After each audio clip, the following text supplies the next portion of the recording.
When Clara Whitmore stepped off the dusty stagecoach into Redwood Valley that spring morning in 1878, she carried 2 carpet bags, a false name, and enough medical knowledge to save lives, or destroy her own. The frontier town saw only a mail-order bride, a refined Eastern schoolteacher seeking refuge in a simple marriage. But beneath her modest traveling dress and carefully rehearsed smile lay hands that had performed surgery, eyes that could diagnose disease at a glance, and secrets dark enough to have driven her from everything she'd ever known. Some truths she'd learned were more dangerous than lies. Before we begin Clara's journey from shadow to light, please like this video and comment your city below so I can see how far her story travels. Now, let's step into 1878 Redwood Valley, where sometimes the most dangerous thing a woman can be is exactly who she was meant to be. The late April sun hung heavy over the Wyoming territory, casting long shadows across the rutted main street of Redwood Valley as the afternoon stage rattled to a stop outside Grimshaw's hotel. Clara Whitmore remained seated even as the driver climbed down, her gloved hands clasped tight in her lap, her breathing carefully measured. Through the smudged window, she could see the town spreading before her like a promise or a prison. She wasn't yet sure which. 12 weathered buildings lined the main thoroughfare, a general store with peeling paint, a smithy belching smoke, a saloon already releasing the tinny sound of an out-of-tune piano. And everywhere, dust. Dust on the wooden walkways, dust swirling in the breeze, dust settling on the handful of people who'd paused in their business to watch the stage arrive. "Ma'am?" The driver's weathered face appeared at her window. "This here's your stop, Redwood Valley." Clara drew a breath and nodded. "Thank you." She descended carefully, accepting his hand, her practical brown traveling dress already showing the journey's toll. The fabric was modest, carefully chosen, nothing that would draw attention, nothing that spoke of the life she'd left behind. As her boots touched the sun-baked earth, she felt the weight of watching eyes. A small cluster had gathered. 2 women in faded calico stood near the general store, whispering behind their hands. A grizzled prospector paused in loading his mule. A trio of ranch hands outside the saloon fell silent, hats tipping in cursory acknowledgement, and standing apart from them all, near a buckboard wagon, was the man she'd come to marry. Jonah Hale was exactly as his letter had described, tall, somewhere past 40, with brown hair going gray at the temples, and the weathered face of a man who'd spent his life on the frontier. He wore simple clothes, clean but worn, and he held his hat in his hands with an awkwardness that suggested he wasn't accustomed to formal occasions. His eyes, when they met hers, were cautious but kind. "Miss Whitmore?" His voice was quiet, almost lost in the afternoon breeze. "Mr. Hale." Clara forced steadiness into her own voice. "It's good to finally meet you." A pause stretched between them, filled with the creak of the stagecoach behind her and the distant ring of the smithy's hammer. Jonah cleared his throat. "I've got the wagon here. Figure we might... Well, I thought maybe you'd want to see the town first, before the ceremony." Clara caught the hesitation, the uncertainty. He was nervous. Good. So was she, though for entirely different reasons than he imagined. "That would be kind." The driver deposited her 2 carpet bags in the wagon bed, everything she owned in the world now, carefully purged of anything that might betray her. Jonah helped her onto the seat with gentle formality, then climbed up beside her, keeping a respectful distance. As they rolled down the main street at a walking pace, he gestured with one hand, his voice taking on the rehearsed quality of a prepared tour. "That's my store there, Hale's General. Been running it 8 years now. Stock most everything folks need. Hardware, dry goods, some medicines when Doc Fletcher has them available." He paused. "I live upstairs, 2 rooms. It ain't fancy, but it's clean and solid." Clara nodded, studying the store. It was larger than some of the other buildings, 2 stories, with a broad porch and windows that, though dusty, appeared intact. A hand-painted sign hung above the door. "The building beyond is Mrs. Kemper's boarding house. She takes in miners and such when they come through. That's the smithy, run by Lars Peterson and his son. The saloon you saw. Post office is in the back of my store." Jonah's jaw tightened slightly. "The church is at the far end, past the mill." They continued in silence for a moment. Clara absorbed every detail. The condition of the buildings, the visible wear on the townspeople, The mud still thick in the wheel ruts despite the spring warmth. It was a working town, a surviving town, but not a thriving one. "How many people live here?" she asked. "In town proper? Maybe 60, 70. But we serve a wider area. Ranches, mining camps, homesteads scattered through the valley. All told, probably 300-400 souls depend on Redwood Valley for supplies and such." He glanced at her. "It's not Boston." Claire's heart skipped, but she kept her expression neutral. "No, I didn't expect it to be." "Your letter said you taught school there." "Yes." The lie came smoothly now, practiced during the long journey west. "For 5 years. Grammar school mostly. Some mathematics and literature for the older children." Jonah nodded slowly. "We got a schoolhouse here, but no teacher for near about 2 years now. Last one married a rancher from over Medicine Bow way. Kids mostly learn at home now, when their folks have time." "That's a shame." "It is." He pulled the wagon to a stop near a small, whitewashed building with a cross above the door. "Reverend Walsh lives here. He's expecting us at 4 o'clock, if that suits you." Clara looked at the church, at the man beside her, at the town spreading around them in all its raw simplicity. This was the moment. The point where she could still turn back, climb back on that stage tomorrow, disappear again into the vast American continent. But disappearing required money she didn't have, and options that had closed behind her like doors locked from the outside. 4 o'clock suits me fine," she said quietly. Something in Jonah's shoulders relaxed slightly. "There's a hotel dining room. Ain't much, but Mabel serves decent enough food. I thought maybe you'd want some time to freshen up, settle your thoughts. I'll come collect you at 1:15. The consideration in his voice surprised her. She'd expected many things, awkwardness, certainly, and perhaps barely concealed disappointment at her appearance, or impatience to formalize the arrangement, but not this careful courtesy. "Thank you, Mr. Hale." "Jonah." He met her eyes briefly. "Seems like if we're getting married, you ought to call me Jonah." "Jonah, then." She managed a small smile. "And I'm Clara." He nodded, then drove the wagon back toward the hotel. As he helped her down and carried her bags inside, Clara caught sight of the 2 women who'd been watching earlier. They stood in the doorway of the general store now, arms crossed, their expressions impossible to read. Curious? Suspicious? Simply bored and looking for distraction? Clara looked away quickly. Suspicion she couldn't afford. Not now. Not ever. The hotel room was small but clean, with a narrow bed, a washstand, and a window overlooking the street. Jonah set her bags down gently. "I'll be back at 4:15. He paused at the door. "Clara, I know this isn't how folks usually come together, but I'll try to be a decent husband. That's my word on it." Before she could respond, he was gone, his boots echoing down the hallway. Alone, Clara sank onto the bed and allowed herself one moment of unguarded emotion.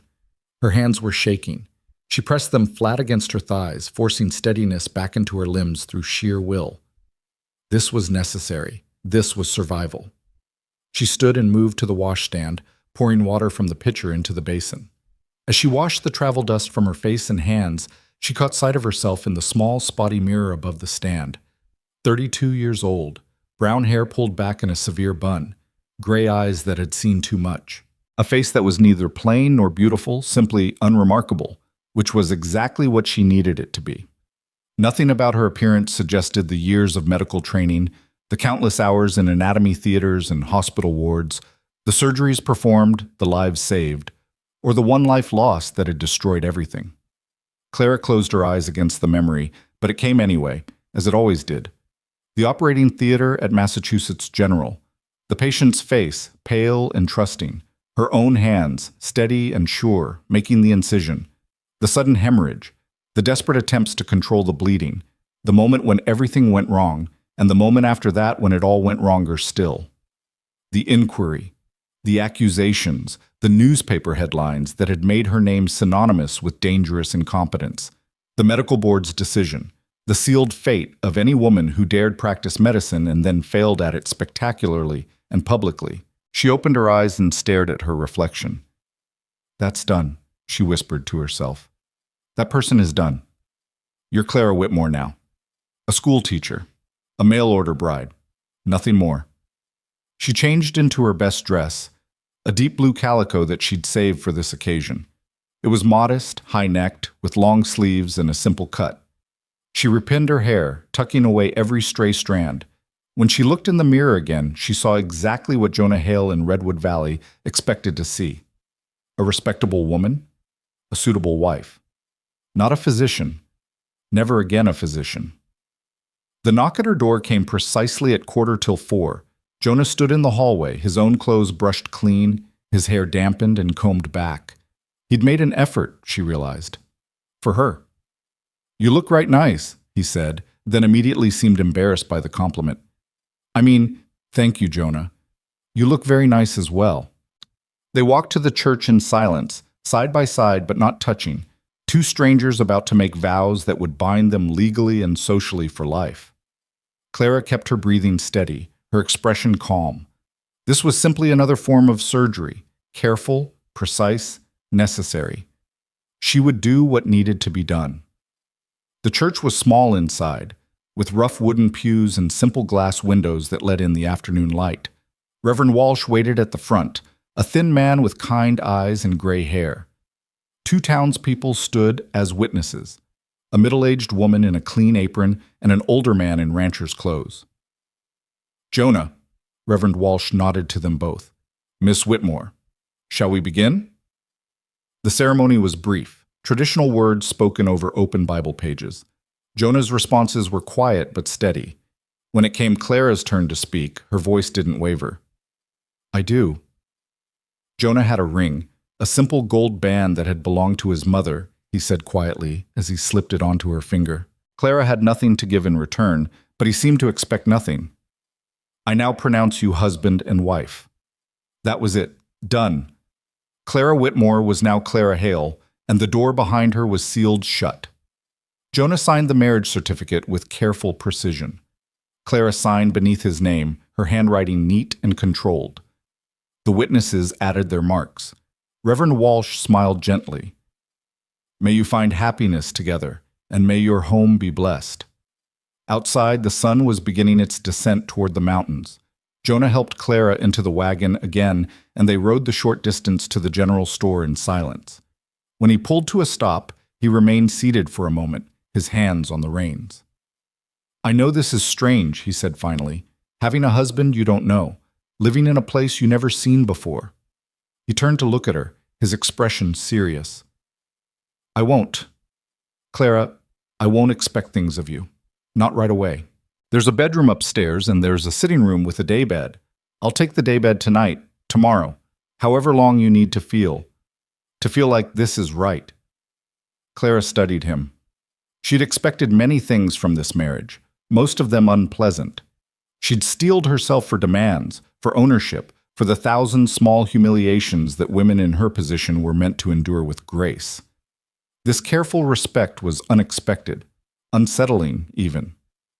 "Thank you," she said quietly. That's kind." He nodded, then climbed down and came around to help her. "Let me show you the place. Your place now, I reckon." The general store was larger inside than it had appeared from the street. The front room held merchandise arranged with practical efficiency. Barrels of flour and sugar, shelves of canned goods, tools hanging from wall pegs, bolts of fabric stacked near the front window. A counter ran along one side, and behind it, shelves held medicines, tobacco, and other smaller items. Everything was clean, organized, carefully maintained. "I open at 7 most mornings, close at 6 unless there's reason to stay later." Jonah led her toward a door at the back. "Store does steady business. Miners come in for supplies before heading to camps. Ranchers stock up before winter.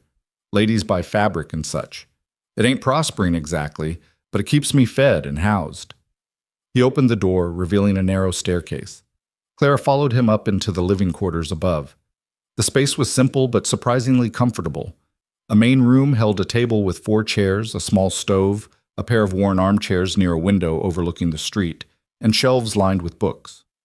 2 doors led off the main room. "That's the bedroom there," Jonah gestured to one door. "The other's just storage, mostly. Water pump is out back of the store. I'll show you. There's a privy too, better maintained than most." He moved to the stove, his movements awkward. I ain't much of a cook, but I manage. Coffee and bacon, mostly. Beans. Sometimes Mabel at the hotel sends over a plate. Clara walked slowly around the room, taking in the details. The book surprised her, a worn Bible, as expected, but also volumes of poetry, a battered copy of Ivanhoe, some agricultural texts. The furniture was old but solid, built to last. The windows were clean. Everything spoke of a man who lived alone but hadn't given up on maintaining standards. "It's nice," she said, and meant it. "Better than I expected." Jonah's expression flickered. Surprise, maybe, or relief. "I'm glad it suits." He moved toward the door. "I'll bring up your bags and then leave you to settle in. If you need anything, I'll be downstairs in the store for another hour or so before closing." "Jonah." Clara stopped him with her voice.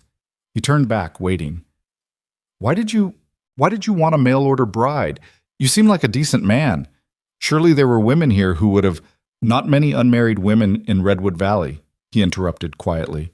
"And those that are, well, they got their eyes on younger men, or richer ones, or ones who talk prettier than I do." He met her gaze directly. "I'm 43 years old, Clara. I've spent the last 15 years building this store, and not much else. Figured it was time to have something more than ledger books and inventory.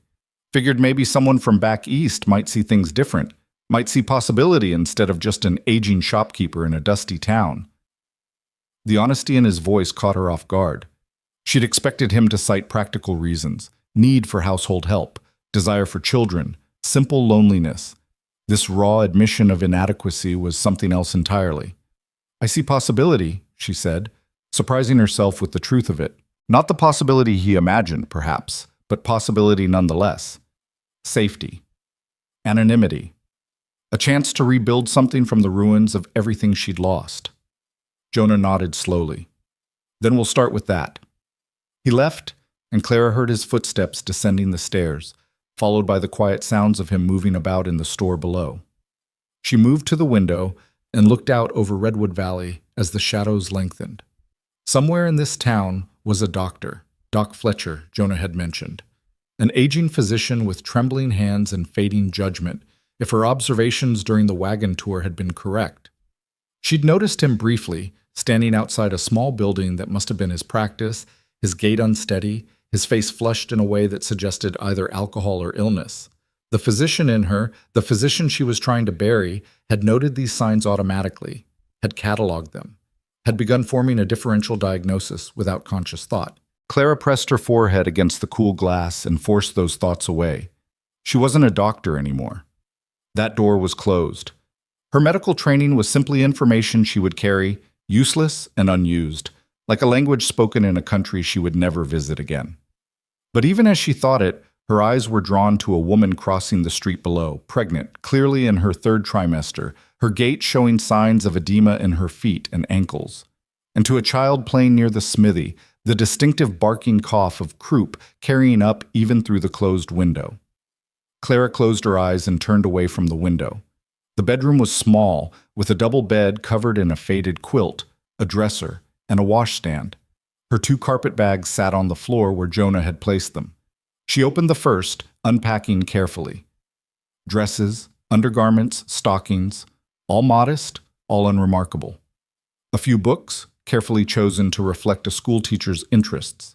A small Bible she'd never read but knew she should own. Letters of recommendation, forged in Boston by the one friend who'd stood by her, attesting to her years of teaching experience. The second bag held more personal items, buried beneath layers of fabric for protection. A daguerreotype of her parents, both dead now. A locket that had belonged to her mother. And wrapped in an old shawl at the very bottom, the items she couldn't bring herself to destroy despite knowing she should. A leather-bound medical journal filled with her notes. A surgical manual, its pages worn from study. A physician's case containing instruments she'd carried for years. Scalpels, forceps, surgical thread. Clara stared at these objects for a long moment, her hands hovering over them. She should throw them away, burn them, destroy any evidence that Dr. Clara Whitmore had ever existed. Instead, she wrapped them carefully back in the shawl and placed them at the bottom of the dresser's lowest drawer beneath layers of clothing where they would never be found. Not because she planned to use them, but because destroying them felt like destroying the only true thing she'd ever been. The light was fading when she finished unpacking. From below she heard the sounds of the store closing. Jonah's voice bidding farewell to a customer, the creak of the front door, the bolt sliding into place. Then silence. Clara descended the stairs quietly. She found Jonah at the table in the sitting room, a ledger open before him, a lamp burning at his elbow. He looked up as she entered, his expression uncertain. "I was just finishing the day's accounts. Didn't mean to leave you alone so long." "It's fine." "I needed time to settle." Clara moved to the window, looking out at the darkening street. "Tell me about the town. About the people here." Jonah closed his ledger and leaned back, considering. "What do you want to know?" "Everything. Who they are. What they do. What they need."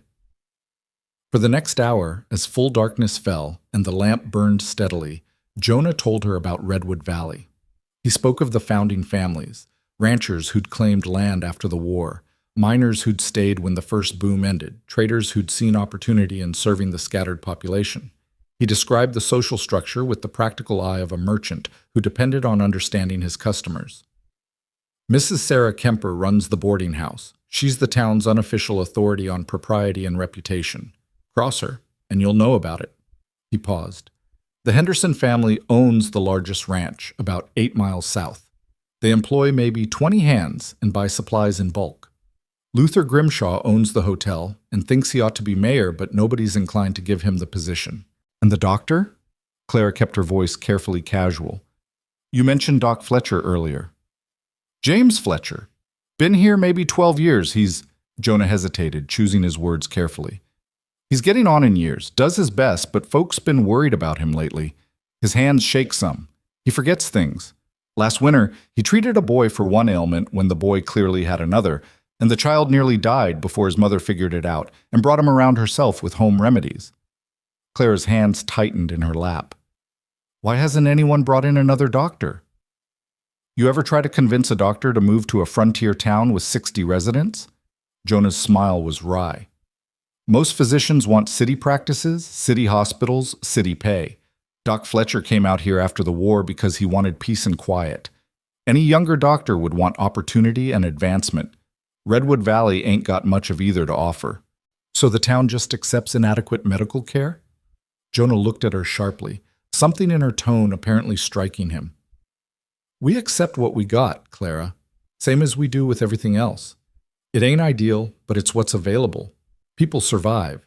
They always have." She forced herself to nod, to let it go, but her mind was already working, cataloging the implications.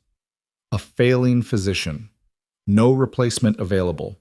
A population that would grow more vulnerable with each passing year as Fletcher's faculties continued to decline. Not her problem.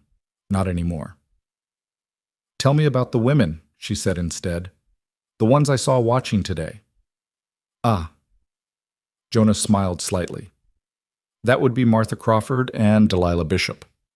They're married to ranchers, both been here about as long as anyone. They run things, in a way, organize church socials, coordinate help when someone's sick or in trouble, make sure everyone knows everyone else's business." He paused. "They mean well, mostly, but they're protective of the town, suspicious of outsiders until they prove themselves. What will I need to do to prove myself? Be respectable. Be helpful. Don't put on airs. Don't criticize how things are done." Jonah's expression was serious. "And accept that folks are going to be curious about you for a while. Mail-order bride's interesting, and this town don't get much interesting." Clara absorbed this. She'd expected scrutiny. It was unavoidable, but she hadn't fully considered what it would mean to live in a place where everyone knew everyone, where privacy was a luxury and secrets were currency. "I'll do my best," she said quietly. They sat in silence for a moment. Then Jonah stood, moving to the stove. "I should make coffee, and I got some bread and cheese. It ain't much of a supper, but let me." Clara rose. "It's my home now, too. I should start learning how things work." She moved to the stove and Jonah stepped back, watching as she examined the setup. It was similar to what she'd used in Boston, though simpler. She added wood from the box nearby, adjusted the damper, filled the coffee pot from a bucket of water near the window. You know your way around a kitchen, Jonah observed. I lived alone in Boston for several years before coming here. I had to learn. It wasn't entirely a lie. She had lived alone in a small apartment near the hospital where she'd trained. She'd learned to cook simple meals between shifts, to manage a household on the small stipend provided to resident physicians.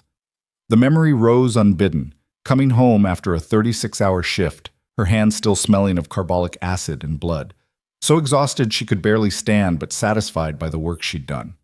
The surgeries performed, the diagnoses made, the difference she'd made in lives that hung in the balance. The person she'd been. Clara forced herself back to the present. She sliced bread, arranged cheese on a plate, found cups for the coffee. When everything was ready, she and Jonah sat at the table and ate in comfortable silence. He was right. The meal was simple. But after days of travel, eating nothing but what could be purchased at stage stops, it tasted like luxury. "This is good," Jonah said quietly. "Nice.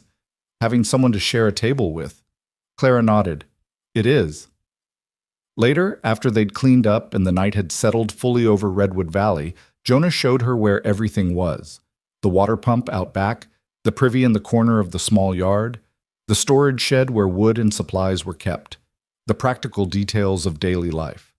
When they returned upstairs, he gestured to the bedroom door. "That's yours. I'll be on the daybed here, like I said.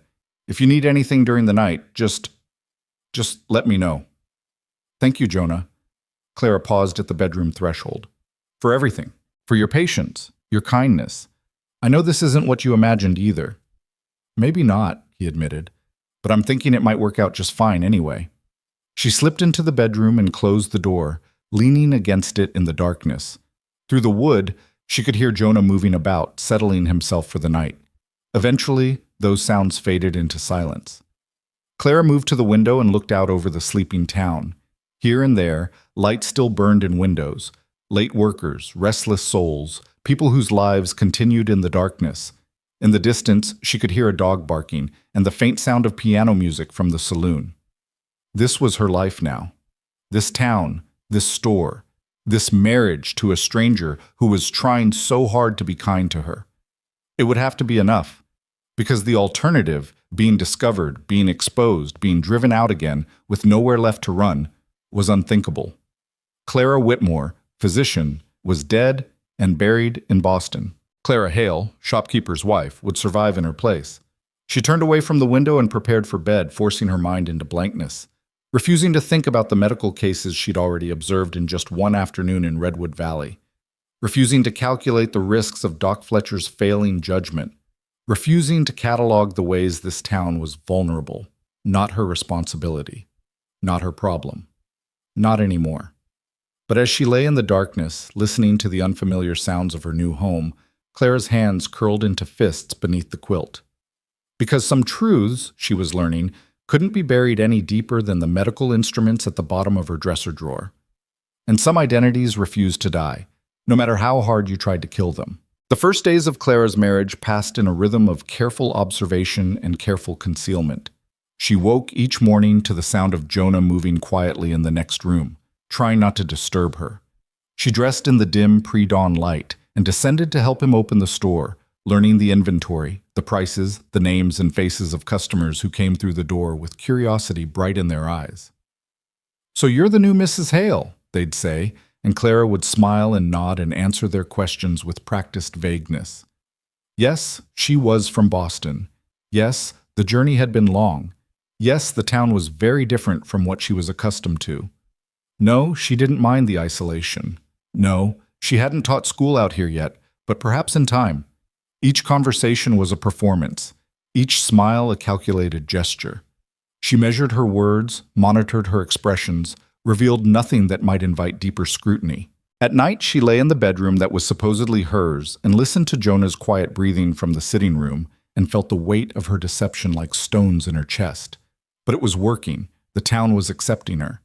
Martha Crawford had stopped by the store 3 days after the wedding, ostensibly to purchase thread, but really to assess the new arrival. Clara had passed whatever test was being administered because Martha had smiled tightly and said, "Well, you seem sensible enough. That's more than I expected from a mail order arrangement." Delilah Bishop had been warmer. inviting Clara to a ladies' gathering at the church the following Sunday. "Just some quilting and conversation," she'd said. "Good way to get to know folks." Clara had accepted, knowing refusal would seem odd. She could quilt, she could make conversation, she could be exactly what they expected her to be. What she couldn't do was ignore what she was seeing. A week into her residence in Redwood Valley, Clara stood at the store counter tallying a customer's purchases when she noticed the elderly woman's hands trembling as she counted out coins. Not the ordinary tremor of age, Clara had seen enough of those, but something more concerning. The woman's face was flushed despite the cool morning, and when she spoke, her words came slightly slurred. "Mrs. Henderson," Clara said carefully, "are you feeling well?" "Oh, I'm fine, dear. Just a bit tired is all." Ruth Henderson waved a dismissive hand. "Getting old, you know. Everything works a little slower." But Clara's trained eye caught other signs. The slight asymmetry in the woman's smile, the way she favored her right side, the confusion that flickered across her features when she miscounted her coins twice. These were the early signs of apoplexy, a stroke. Not a major one, not yet, but warning tremors that often preceded something worse. Clara's hand stilled on the counter. Every instinct in her body screamed to intervene, to ask the right questions, to make the proper assessment. She knew exactly what needed to be done. Careful observation for the next few hours, monitoring for progression, immediate intervention if symptoms worsened. Instead, she smiled and gently corrected the count. "You've given me enough, Mrs. Henderson. Are you sure you wouldn't like to rest a moment before heading home? I could make some tea." "That's kind of you, but no. My grandson's waiting with the wagon." Ruth gathered her packages. "You're a sweet girl, Clara. Jonah's lucky to have you." Clara watched through the window as Ruth Henderson made her way slowly to a wagon where a young man waited. The woman's gait was steady enough, but Clara saw her pause halfway there, one hand going briefly to her temple. "Something wrong?" Jonah appeared at her elbow, a crate of canned goods in his arms. Clara forced herself to turn away from the window. "No, nothing." But that night she couldn't sleep. She lay staring at the ceiling, seeing Ruth Henderson's face, cataloging the symptoms, calculating the risks.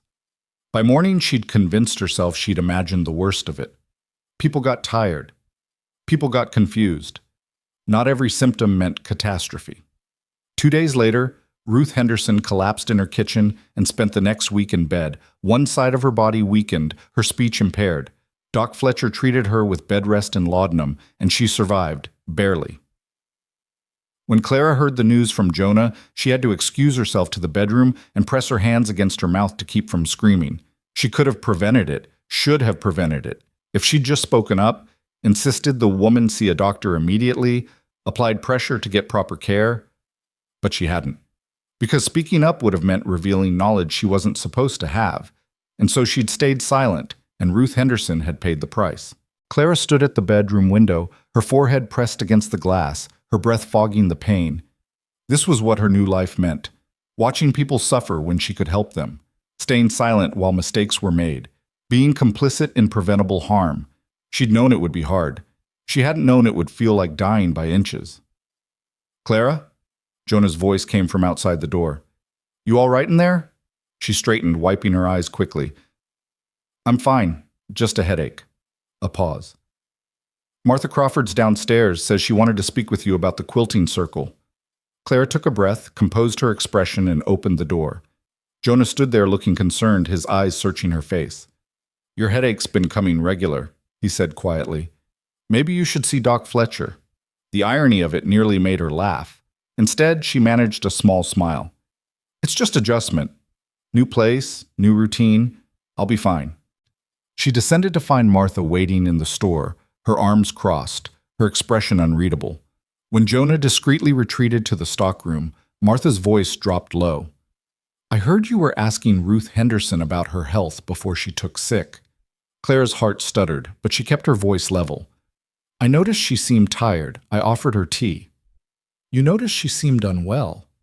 Martha's eyes were sharp. "Specifically unwell." She was counting coins and seemed confused. Anyone would have noticed. But not everyone would have offered to make her stay and rest. Martha studied her for a long moment. You have a good eye, Clara Hale. That's useful in a place like this. Clara couldn't tell if it was praise or warning. She opted for neutral ground. I simply try to be observant. It seemed the kind thing to do. Martha nodded slowly. Kind? Yes. She picked up a spool of thread from the counter, examining it unnecessarily. Doc Fletcher's getting old.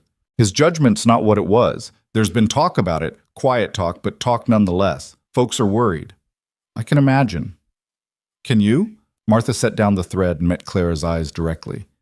You're educated. You taught school back east. You know things most women here don't know. That makes you different. Different can be good, or different can be troublesome, depending.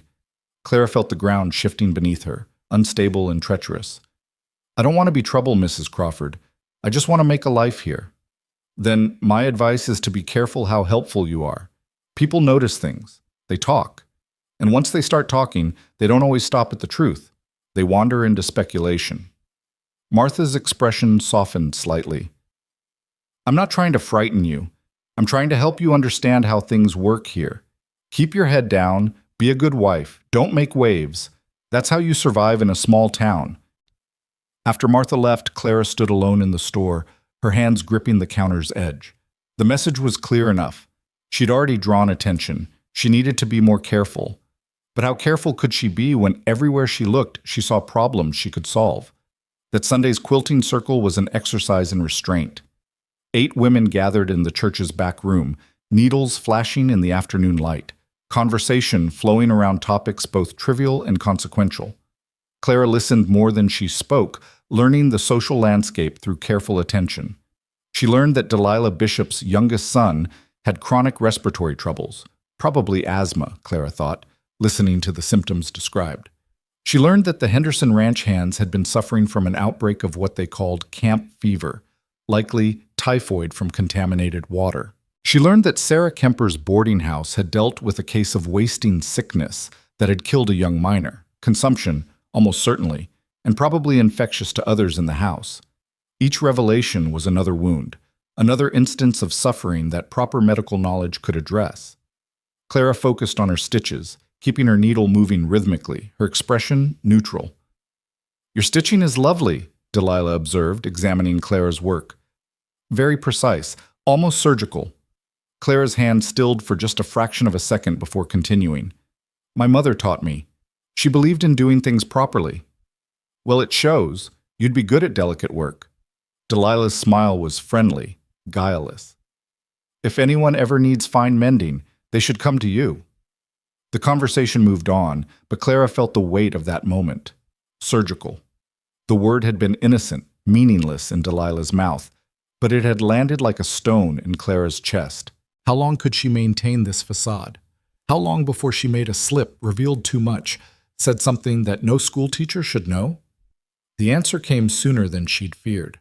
3 weeks after her arrival in Redwood Valley, Clara was sweeping the store's front porch when she heard the commotion.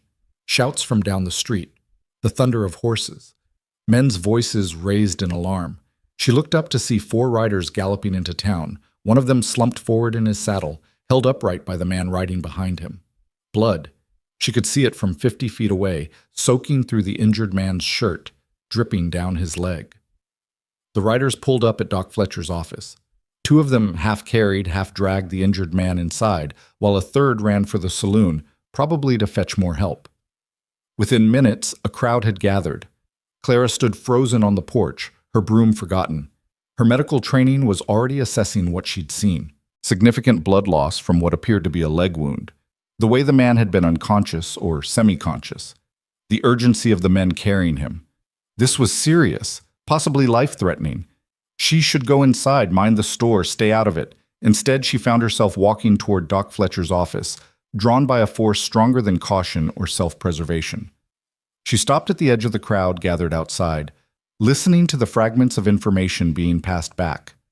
Mining accident up at Silver Creek. Rockfall caught him across the legs. Been bleeding for near 2 hours. Doc's with him now. Clara closed her eyes. 2 hours of bleeding. If it was arterial, the man would already be dead or dying. If it was venous or from multiple smaller vessels, he might still be salvageable, but he'd need proper assessment, possible ligation of vessels, careful monitoring for shock. The door to Fletcher's office opened and one of the miners emerged, his face grim. He spotted someone in the crowd and called out, "Harry, Doc needs more bandages and whiskey, lots of whiskey." The man ran off. Clara edged closer, her heart pounding. Through the open door, she could see into the office. A glimpse of the injured man on a table, Doc Fletcher bending over him, his hands moving with the characteristic tremor she'd observed before. Those hands were trying to stop bleeding, trying to save a life. Those hands weren't steady enough. Clara's feet moved before her mind could stop them. She pushed through the crowd and stepped into the doorway of Fletcher's office. The scene inside was chaos. Blood soaked the table and floor. The injured man, young, maybe 25, lay unconscious, his leg a mangled mess of torn flesh and exposed bone. Doc Fletcher bent over him, attempting to tie off a bleeding vessel, but his hand shook so badly he couldn't get the ligature secure. "Damnation," Fletcher muttered, fumbling with the thread. Blood kept flowing, pulsing weakly from a torn artery. "Doc?" one of the miners said, his voice tight with fear. "Is he gonna make it?" "I'm doing my best, boy, that's all I can do." But his best wasn't enough. Clara could see it with terrible clarity. The ligature was being placed wrong. The vessel wasn't properly isolated. If Fletcher managed to tie it at all, it would slip free within minutes and the bleeding would resume. The man would die. Not from his injuries, which were severe but survivable with proper treatment. He would die because the doctor treating him couldn't see well enough, couldn't steady his hands enough, couldn't remember the proper technique. Clara stood in the doorway, frozen between two impossible choices. Stay silent and watch a man die, or speak up and destroy everything she'd built. The patient's breathing changed, shallower, more rapid. Signs of worsening shock. Minutes left, maybe. Certainly not hours. "Let me help." The words came out before Clara could stop them. Fletcher looked up, startled. "What?" "Let me help you." Clara moved forward, her voice steadier now, falling into the calm authority she'd learned in operating theaters. "Your hands are shaking. Let me tie that off while you tell me what to do." "I don't need—" "Yes, you do." Clara was already at the table, her eyes assessing the wound with practiced speed. "That's the anterior tibial artery. It needs to be ligated above and below the injury site, and you need to do it now before he bleeds out." Fletcher stared at her. So did the miners. The whole room had gone silent except for the injured man's labored breathing. "How do you—" Fletcher began. "I'll explain later. Right now, tell me where you want the ligatures placed, and I'll put them there. Your knowledge, my hands. We can save him together." It was the right approach. Not claiming to be a physician, not pushing Fletcher aside, but offering assistance in a way that preserved his authority while acknowledging his limitation. After a moment that felt like an eternity, Fletcher nodded. "There." He pointed with a blood-stained finger. "Isolate the vessel there, above the damaged section." Clara's hands moved with the certainty of long practice. She'd done this before, dozens of times. She located the artery, carefully dissected it free from surrounding tissue, passed the ligature around it. Her hands were rock steady. No tremor. No hesitation. "Tie it off," Fletcher instructed. "Double knot. Tight." She did.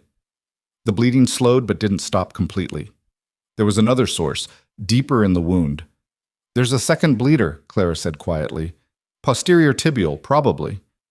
Fletcher looked at her sharply, but said nothing. He probed carefully with a finger, then nodded. "You're right. Can you see it?" "Yes." But Clara could see it perfectly, the dark blood welling from deeper in the mangled tissue. "I can reach it if you tell me how you want it controlled." They worked together for the next 20 minutes, Fletcher directing, Clara executing. She tied off vessels, debrided obviously dead tissue, carefully explored the wound for foreign material. It was deeply familiar work, her hands remembering the patterns even as her mind reeled at what she was doing.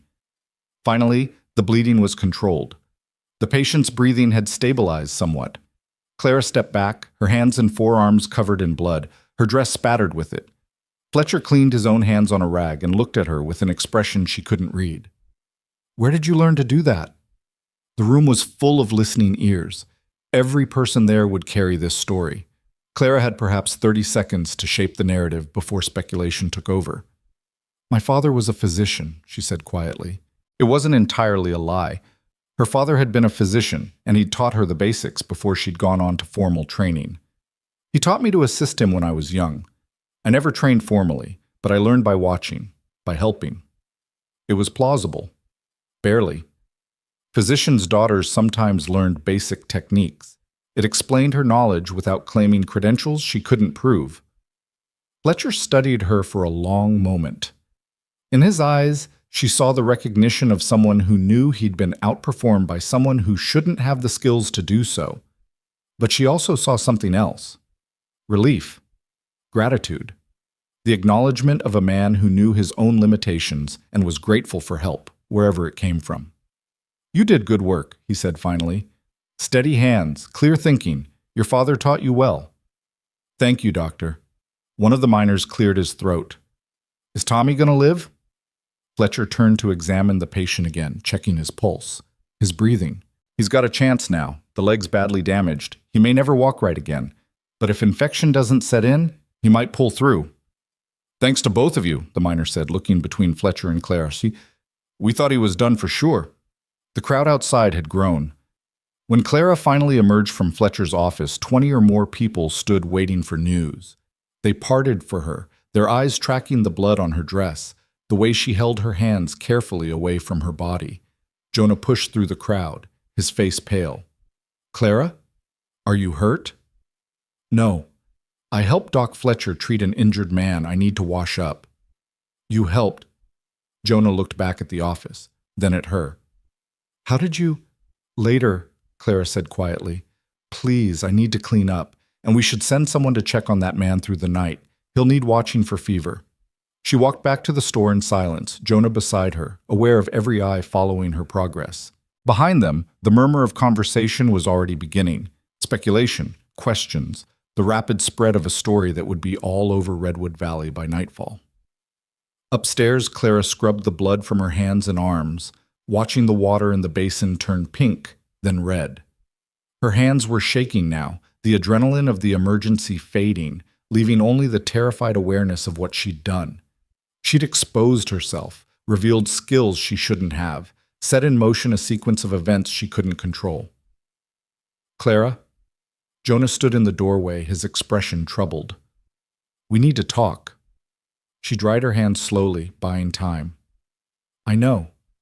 How did you know what to do? You said you were a school teacher." "I am. I was." Clara turned to face him. "But before that, I assisted my father in his practice. He was a physician in Boston. He believed women could learn medicine even if they couldn't practice it formally. He taught me a great deal. It was closer to the truth than the full lie. Her father had been a physician. He had taught her the basics. He'd also died when she was 16, years before she'd gone on to formal medical training at a women's college in Pennsylvania, followed by the arduous battle to gain admission to a Boston hospital's residency program. But Jonah didn't need to know that. "So you have medical training," Jonah said slowly. "Some. Not formal, not certified, but enough to help in an emergency." Jonah crossed his arms, leaning against the doorframe. "Why didn't you mention this before?" "Because it didn't seem relevant. I came here to be a wife, Jonah, not a physician's assistant. I wanted to leave that life behind." "Why?" Clara met his eyes. "Because it's complicated. Because there's no place for a woman with medical knowledge in a world run by men. Because I got tired of fighting to be taken seriously. Because I wanted a simple life."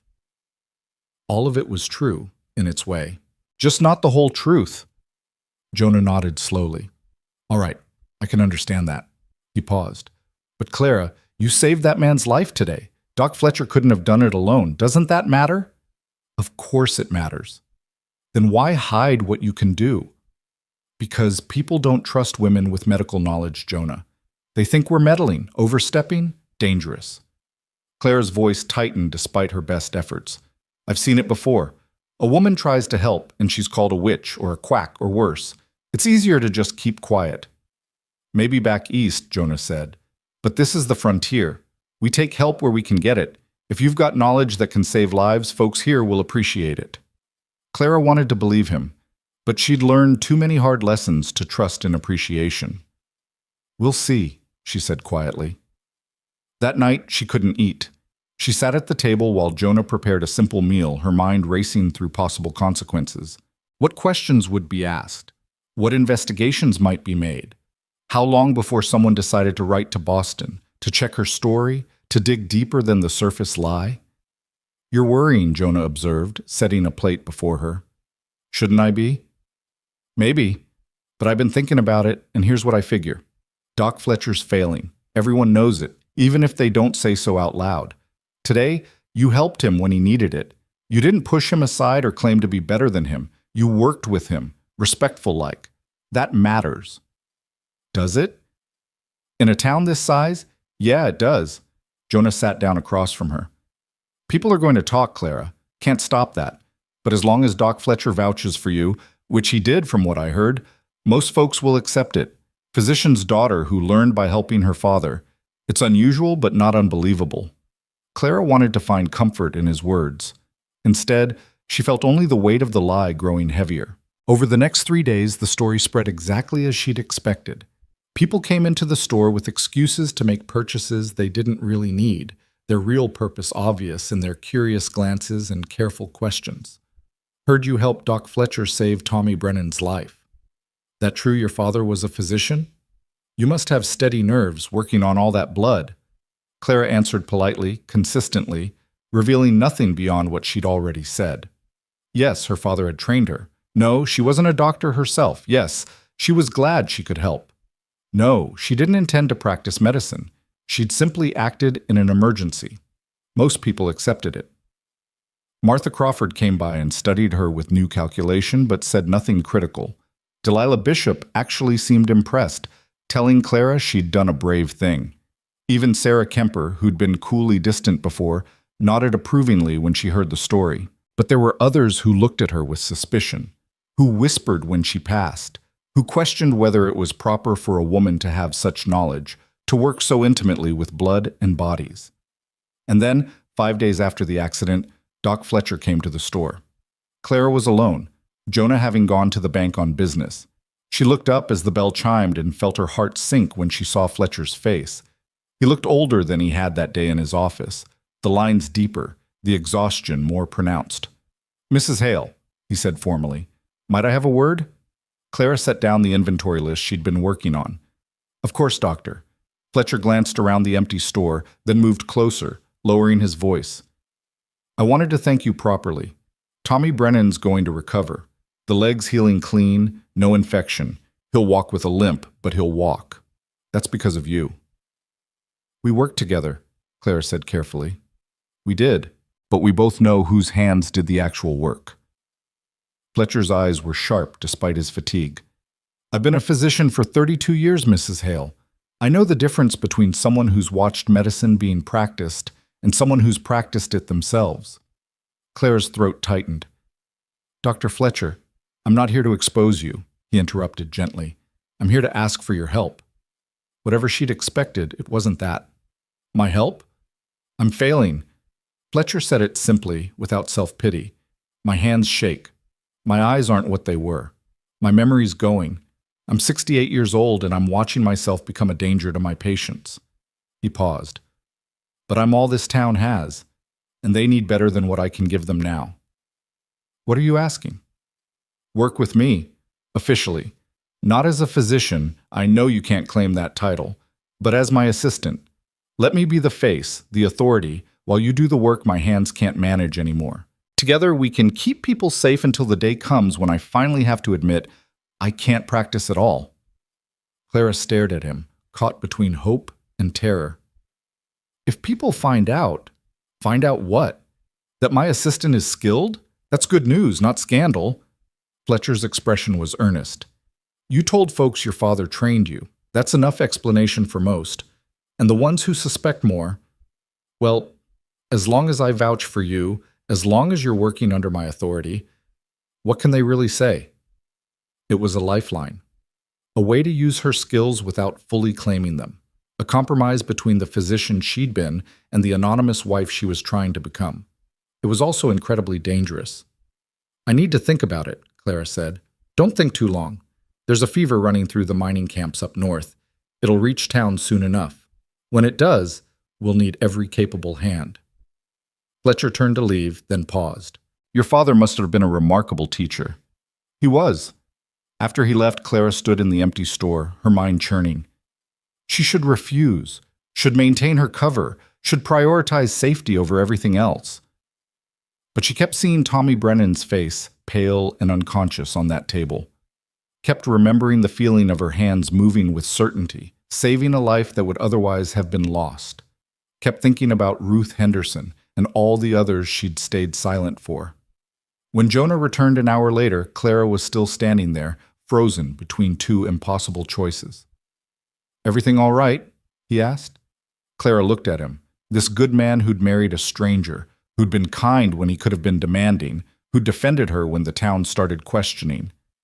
Doc Fletcher wants me to work as his assistant, she said. Jonah set down his ledger slowly. And I don't know what to do. Do you want to do it? Clara closed her eyes. More than anything. Then that's your answer. It's not that simple, Jonah.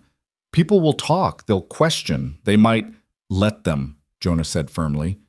Clara, I've watched you these past weeks. You're good at running the store, good at being a wife.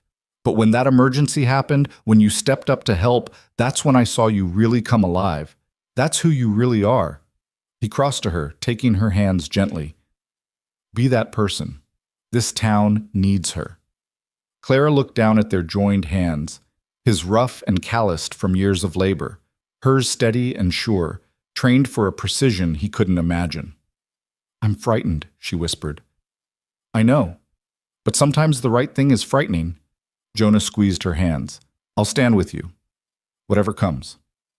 And in that moment, Clara made her choice, not to reveal everything, not to claim her full credentials or risk complete exposure, but to stop hiding the part of herself that had always mattered most, to be, in whatever limited way possible, what she'd always been meant to be, a healer. The next morning, Clara walked to Doc Fletcher's office with her spine straight and her hands clasped to keep them from trembling. The early June sun was already warming the dusty street, and she could feel eyes tracking her progress from windows and doorways. News traveled fast in Redwood Valley, and by now half the town probably knew where she was headed and why. Fletcher answered her knock immediately, as if he'd been waiting. His office was small, cluttered with medical texts and supplies that spoke of decades of practice. The smell of carbolic acid and old leather filled the air, achingly familiar. Mrs. Hale, he said, and she heard the question in his voice. I'll help you, Clara said simply. On the condition that we're clear about the arrangement. You remain the physician. I'm your assistant, nothing more.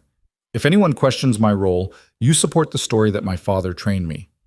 Relief washed over Fletcher's weathered face. Agreed. And Clara, may I call you Clara? Of course. Thank you. You don't know what this means. He gestured to the examination room beyond. Let me show you what we're working with. For the next 2 hours, Fletcher walked Clara through his practice. The supplies were adequate but dated, the instruments well-maintained but old. His record-keeping was meticulous, though she noticed tremors in the handwriting of recent entries. He showed her his patient list, describing each case with the careful detail of a man who still remembered his training even if his body was failing him. The Henderson ranch hands are dealing with typhoid, he said, pointing to several names. I've recommended boiling water and isolating the sick, but compliance is poor. Miners don't like being told what to do by anyone, let alone an old man who can barely hold a thermometer steady. Clara studied the names, her mind already working through treatment protocols. How many confirmed cases? 3 confirmed, maybe 5 more showing early symptoms. Could be worse by now. It's been 2 days since I was out there. We should go today. Typhoid spreads fast in close quarters, and mining camps are perfect incubators. Fletcher looked at her with something like admiration. You really do know your medicine. My father was thorough, Clara said, maintaining the fiction even here, alone with the one person who saw through it. They rode out to the Henderson ranch in Fletcher's buggy, a journey of 8 miles through rolling grassland dotted with cattle. Clara used the time to probe gently for more information about the local population, the common ailments, the health challenges specific to frontier life. Fletcher answered readily, clearly grateful to have someone who understood the medical terminology, who didn't need everything explained in simple terms. The biggest problem is prevention, he said as the buggy rattled over the rough track. People out here are so focused on surviving day to day that they don't think about basic hygiene. They drink from streams downstream of their own waste. They don't wash before eating. They share beds with sick family members and wonder why everyone gets ill. Education, then. Education requires trust, and trust requires results they can see. Fletcher glanced at her. That's where you come in. I can tell them what to do, but my authority's eroding. They need to see actual improvement, actual lives saved. You can give them that. The Henderson Ranch sprawled across a valley, the main house overlooking corrals and outbuildings where ranch hands lived and worked. The foreman, a leathery man named Garrett, met them with obvious relief. Doc Fletcher, thank goodness. We've got men dropping like flies out here. He noticed Clara and hesitated. Ma'am? This is Mrs. Hale, my new assistant, Fletcher said smoothly. Where are the sick men? Garrett led them to a bunkhouse where 5 men lay on narrow cots, all showing the classic signs Clara had anticipated. High fever, severe headache, the rose-colored spots on the torso that confirmed typhoid. The air in the cramped space was thick with the smell of sweat and sickness.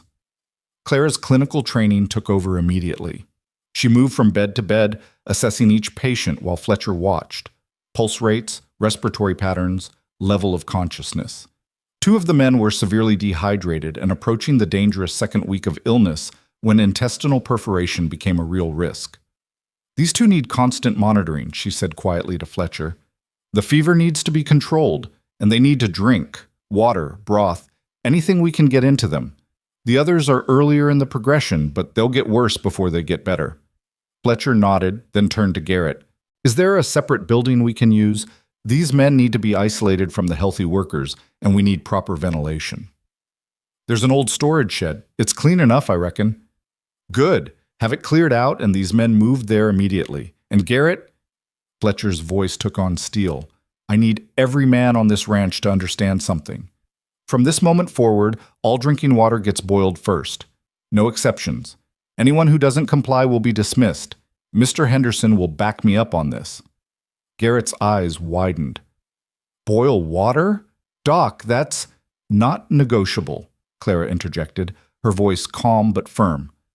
Typhoid spreads through contaminated water. If you don't control the source, you'll lose half your crew within a month. Boiling kills the contagion. It's simple, it's effective, and it's required. Something in her tone must have convinced him because Garrett nodded slowly.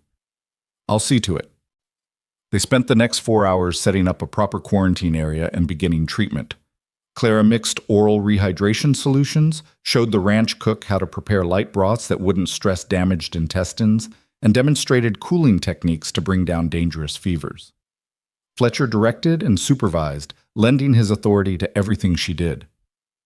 By the time they left, the worst cases were stable, and the ranch had clear protocols in place. Clara had also identified the likely source of contamination, a stream that ran past the outhouse before flowing down to where the men drew drinking water. She'd ordered the water source changed immediately and the outhouse relocated. On the ride back to town, Fletcher was quiet for a long time. Finally, he spoke. You've done this before. Not assisted. Actually treated patients on your own. Clara kept her eyes on the road ahead. Does it matter? No, Fletcher said after a moment. No, I suppose it doesn't. What matters is you know what you're doing and you're willing to help. He paused. But Clara, whatever secrets you're carrying, whatever reason you're hiding out here, I want you to know I'm not going to pry. Your past is your business. I'm just grateful for your present. Tears stung Clara's eyes unexpectedly. She blinked them back. Thank you. Don't thank me. Just keep doing what you did today. Word of their work at the Henderson Ranch spread quickly. Over the next 2 weeks, Clara found herself accompanying Fletcher on more calls. A difficult childbirth at a homestead 15 miles south, where Clara's steady hands delivered a breech baby while Fletcher coached her through the procedure in front of the laboring woman's terrified husband.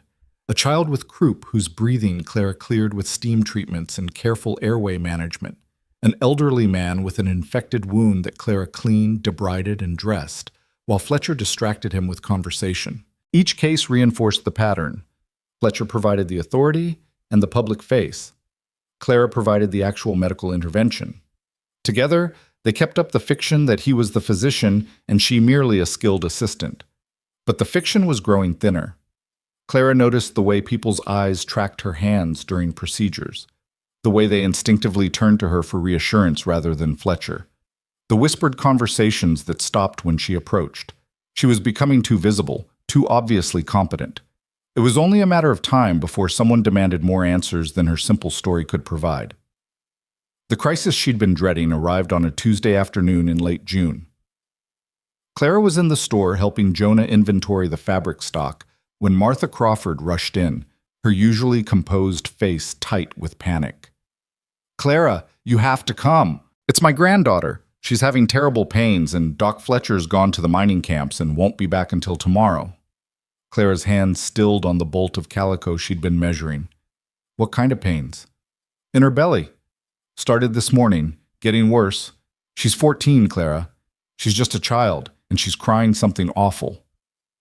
Every instinct in Clara's body screamed at her to go, to help, but she'd been trying so hard to maintain boundaries, to not act too independently, to always work under Fletcher's supervision. "I'm not a doctor, Martha. I shouldn't—" "I know what you're not," Martha interrupted sharply, "but I also know what you are. You're someone who knows medicine better than anyone else in this town right now. My granddaughter needs help, and you can give it, please." Clara looked at Jonah, who nodded immediately. "Go." She grabbed Fletcher's medical bag, which he'd left with her for emergencies, and followed Martha through the streets at nearly a run.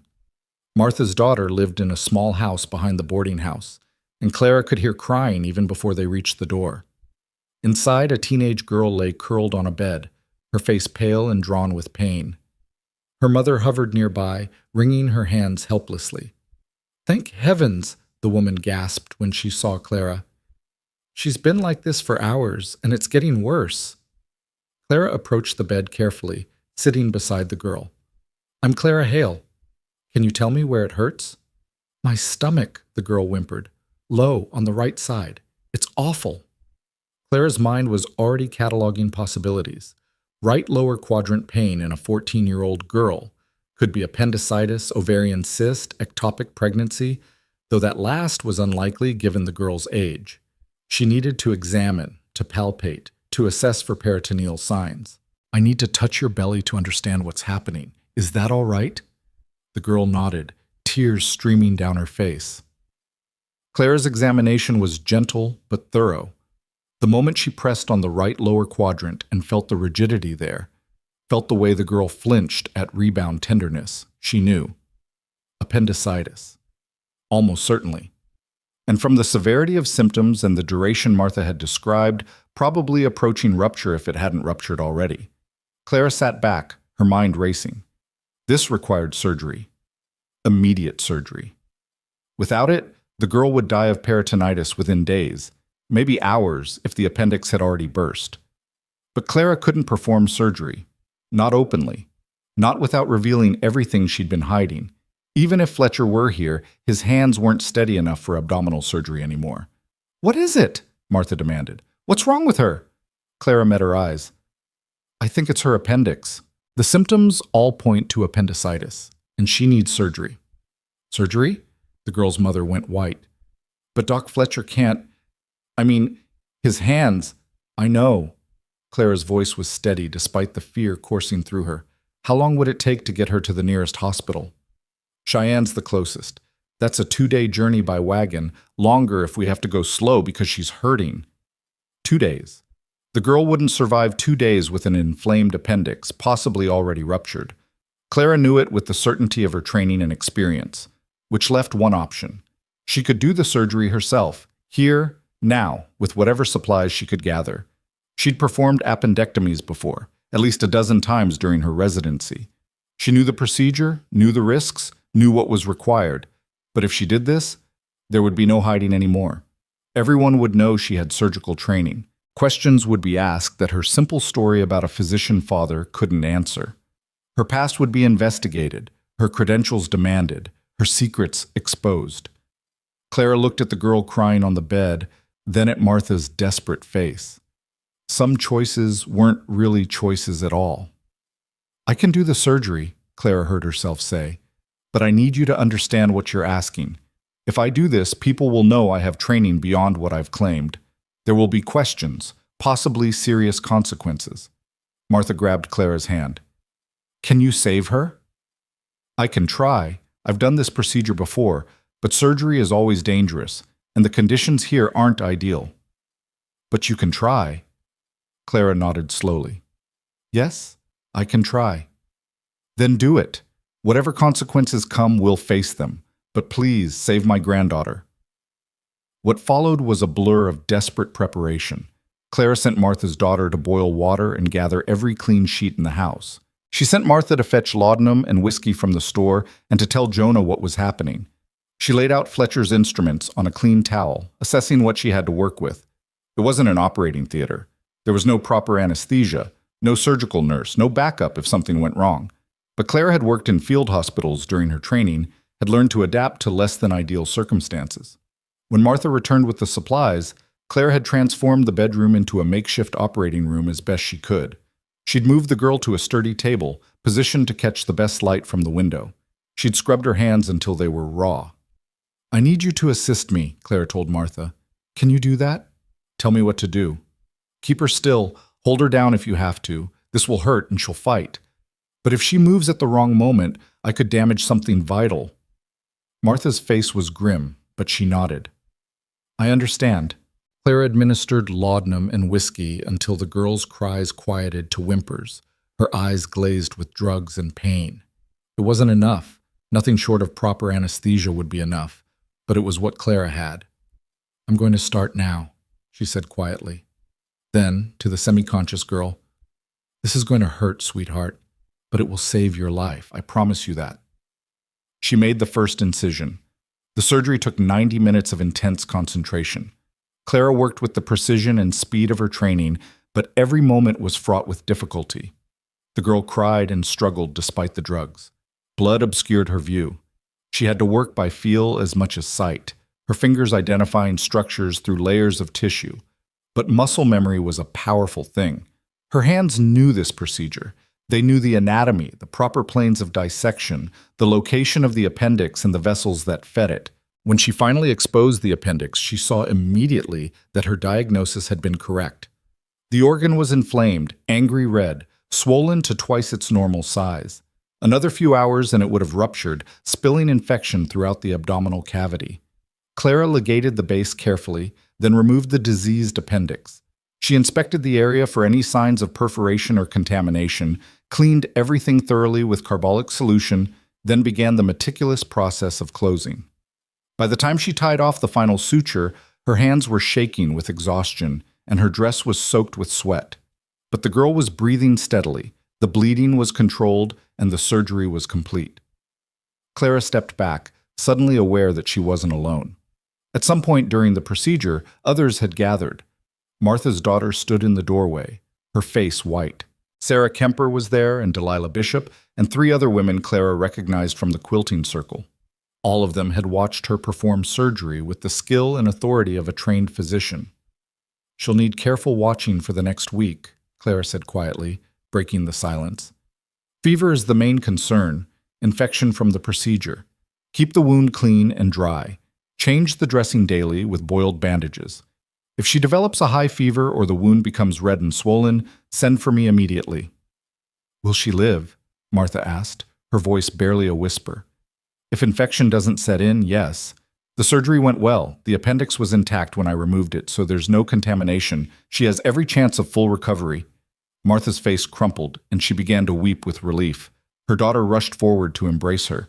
The other women stood frozen, staring at Clara with expressions that ranged from awe to something that looked almost like fear. Clara cleaned her instruments in silence, then washed her hands again.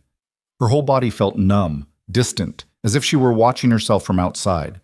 She'd just ended her own carefully constructed fiction. There was no explaining away what she'd done. No story about an educated father would cover surgical skill of this level. How? Sarah Kemper started, then stopped. How did you learn to do that? Clara met her eyes steadily. The same way any physician learns, through study, training, and practice. But you're a woman. Yes, I am. The words hung in the air, a challenge and an admission all at once. Clara felt a strange sense of calm settling over her. The worst had happened. The secret was out. There was nothing left to hide anymore. "Are you really a doctor?" Delilah asked, her voice hushed. Clara considered the question. Was she? She'd been trained as one, practiced as one, held licenses and credentials that had been stripped away by scandal. But the knowledge was still in her hands, the skill still in her mind. "I was," she said finally, "in Boston. I trained at a women's medical college and completed a residency at Massachusetts General Hospital. I practiced for 3 years before coming here."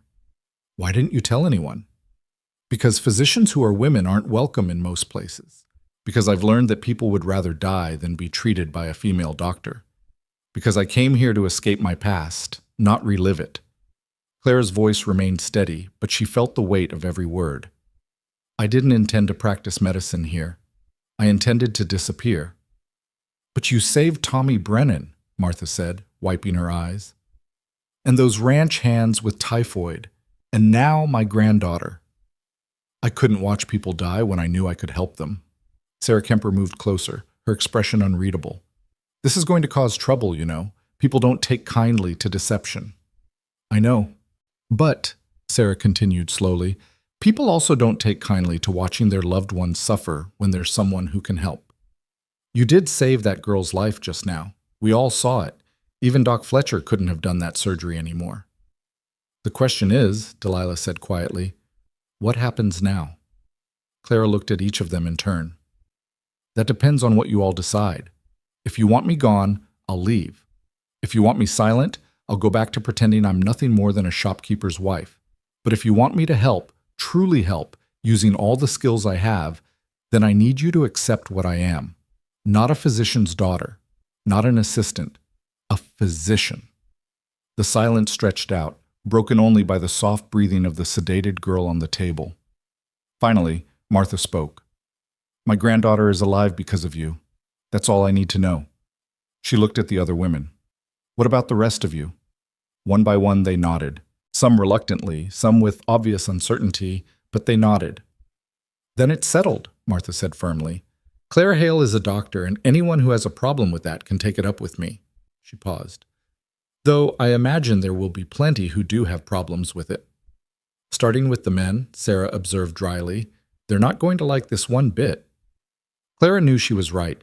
The women might accept her out of gratitude and pragmatism, but the men of Redwood Valley, used to making decisions, used to authority resting in male hands, would be another matter entirely. She was about to say so when the door burst open and Jonah rushed in, his face flushed from running. He took in the scene at a glance. The surgical setup, the unconscious girl, the blood on Clara's dress, the watching women. "Clara," he said, "what did you do?" "I saved her life," Clara said simply, "and in the process revealed that I'm a physician." Jonah stared at her for a long moment. Clara braced herself for anger, for accusations of deception, for the rejection she'd feared from the moment they'd married. Instead, Jonah crossed to her and pulled her into his arms, heedless of the blood staining her dress. "Thank God," he murmured against her hair. "Thank God you did." Clara stood rigid with surprise, then slowly relaxed into his embrace. Behind them, Martha began organizing the other women to help move the girl back to her bed and clean up the makeshift operating area.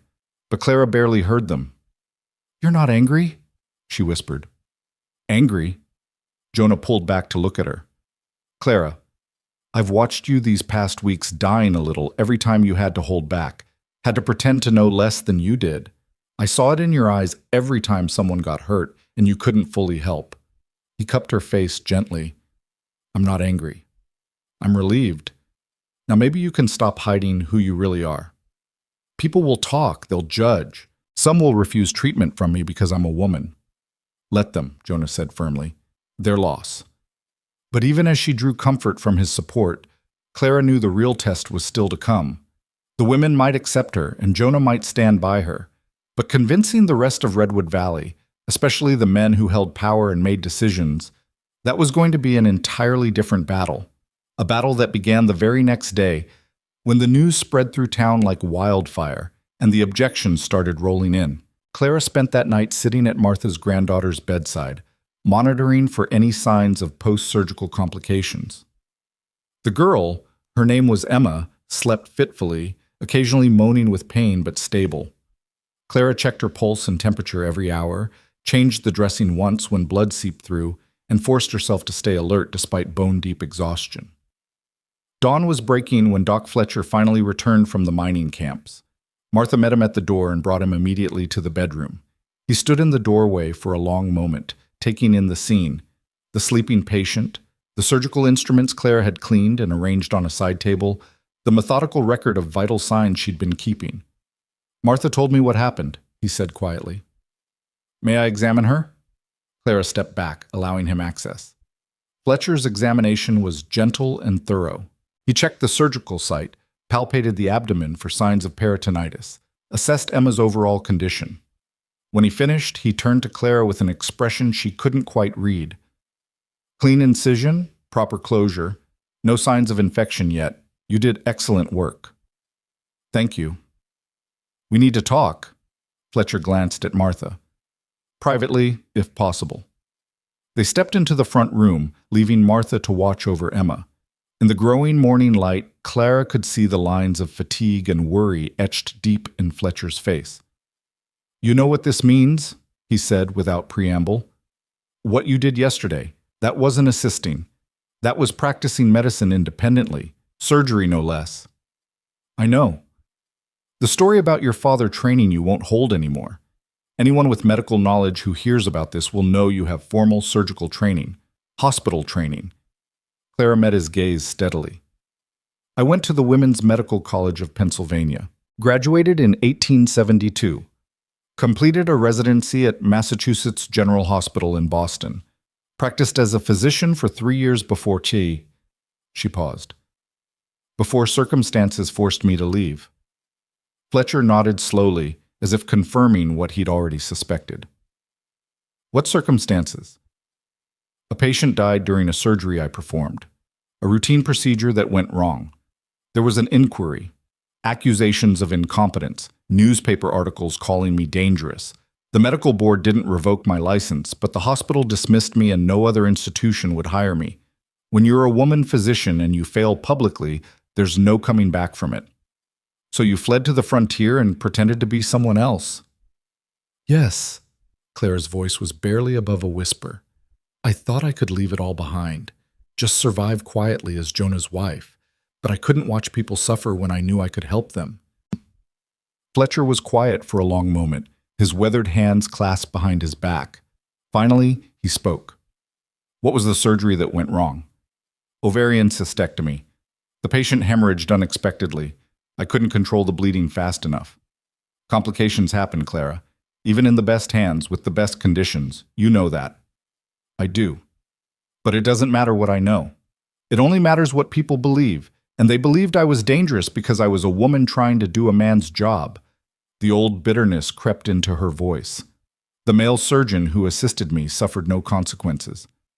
But I was the one they destroyed." Fletcher sighed deeply.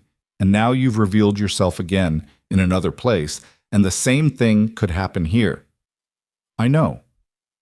Except this time I'm going to stand with you."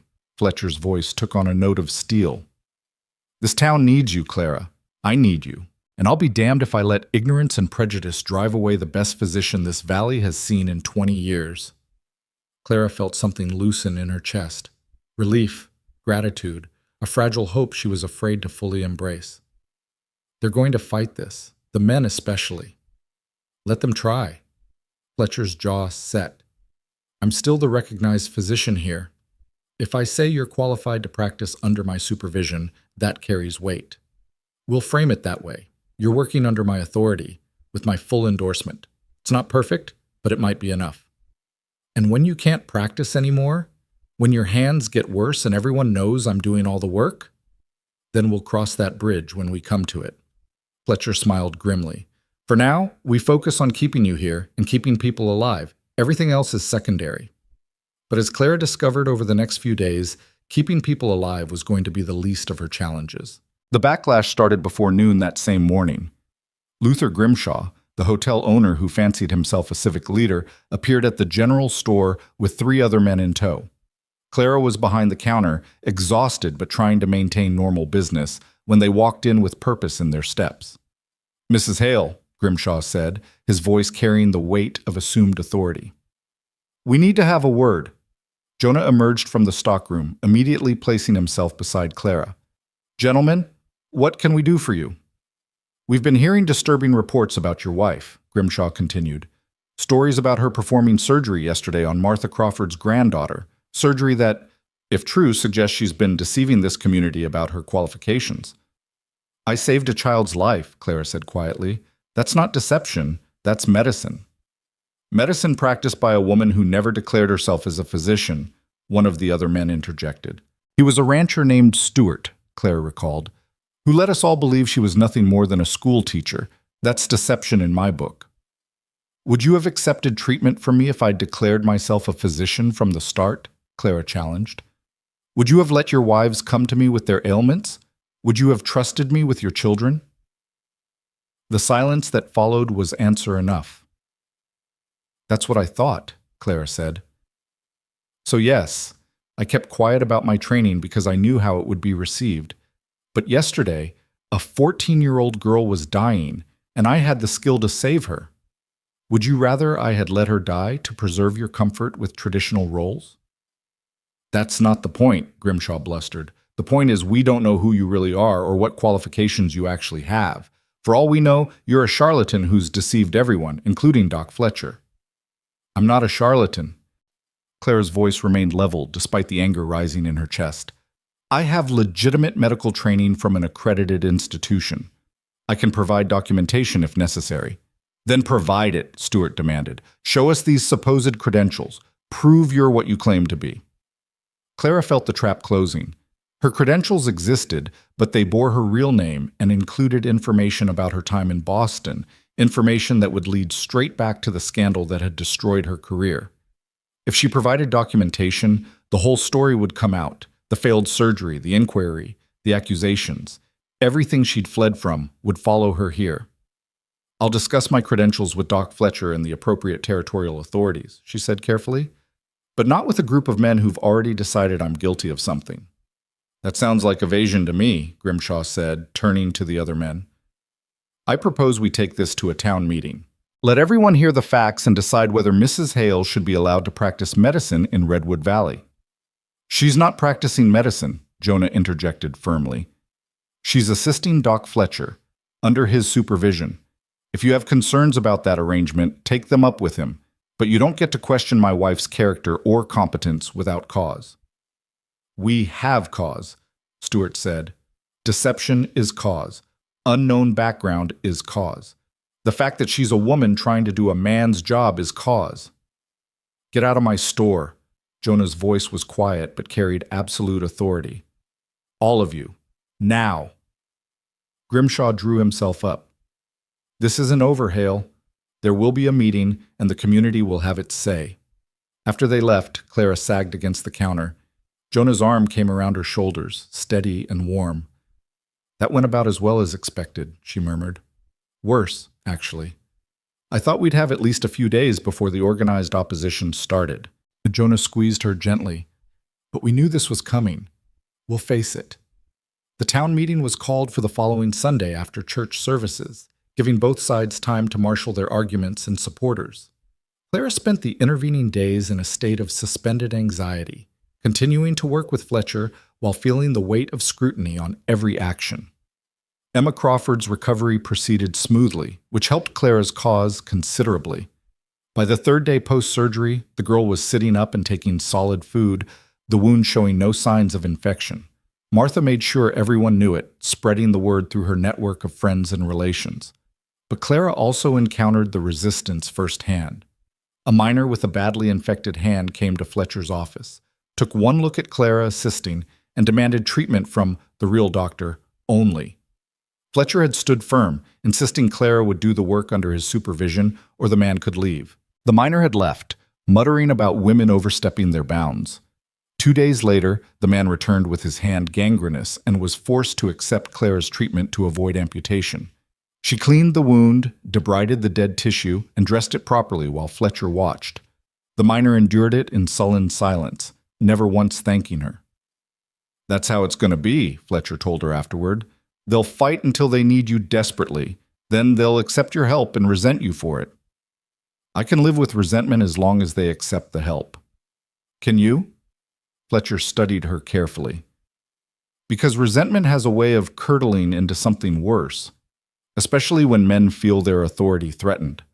Clara thought about that conversation as she dressed for the town meeting on Sunday.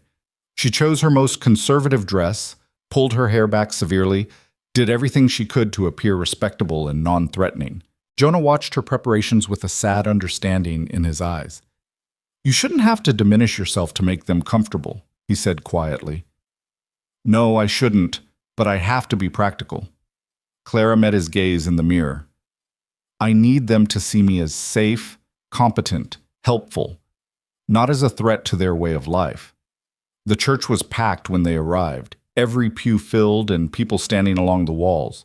Clara felt the weight of dozens of eyes tracking her progress as she and Jonah made their way to seats near the front. Doc Fletcher was already there, sitting beside the pulpit where Reverend Walsh would normally stand. Grimshaw called the meeting to order with the self-importance of a man who finally had a stage. "We're here to discuss a matter of serious concern to this community. Specifically, whether Mrs. Clara Hale should be permitted to practice medicine in Redwood Valley, given her deception about her background and qualifications." "She saved my granddaughter's life." Martha Crawford stood up from her pew, her voice ringing clear. "That's not deception. That's providence." "No one's denying she has some medical skill," Grimshaw said smoothly. "The question is whether it's appropriate for a woman to practice medicine, and whether Mrs. Hale can be trusted given that she hid her background from us." "She hid it because she knew you'd react exactly like this," Delilah Bishop called out, "with suspicion and hostility instead of gratitude." "That's not fair," Stewart objected. "We have a right to know who's treating us and our families. Mrs. Hale came here under false pretenses." "I came here as a mail-order bride," Clara said, standing up. Every head turned toward her. "That was my primary purpose. I didn't advertise my medical training because I wasn't seeking to practice medicine. I was seeking a quiet life away from the prejudice and barriers I'd faced back east." "Then why practice now?" Grimshaw demanded. Grimshaw etirat. "Because people were suffering and dying when I had the knowledge to help them. Because Doc Fletcher's hands shake too badly to perform surgery anymore. Because a 14-year-old girl would have died without intervention." Clara's voice remained steady, her gaze sweeping the crowded church. "I didn't come here intending to practice medicine, but I also can't stand by and watch preventable deaths when I have the training to prevent them." "That's very noble," Grimshaw said with barely concealed condescension. "But the fact remains that medicine is a man's profession. Women aren't suited to the work. They're too emotional, too weak-stomached, too easily overwhelmed." "I've performed surgery while blood pooled on the floor around me," Clara said quietly. "I've set broken bones while men twice my size screamed in pain. I've diagnosed diseases, delivered babies, treated gunshot wounds, and amputated limbs. All of it without fainting, without becoming hysterical, without any of the weakness you assume I possess because I'm a woman."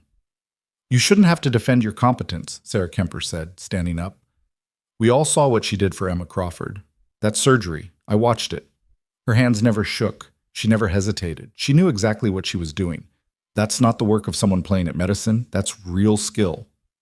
"And what about when she makes a mistake?" Stewart challenged.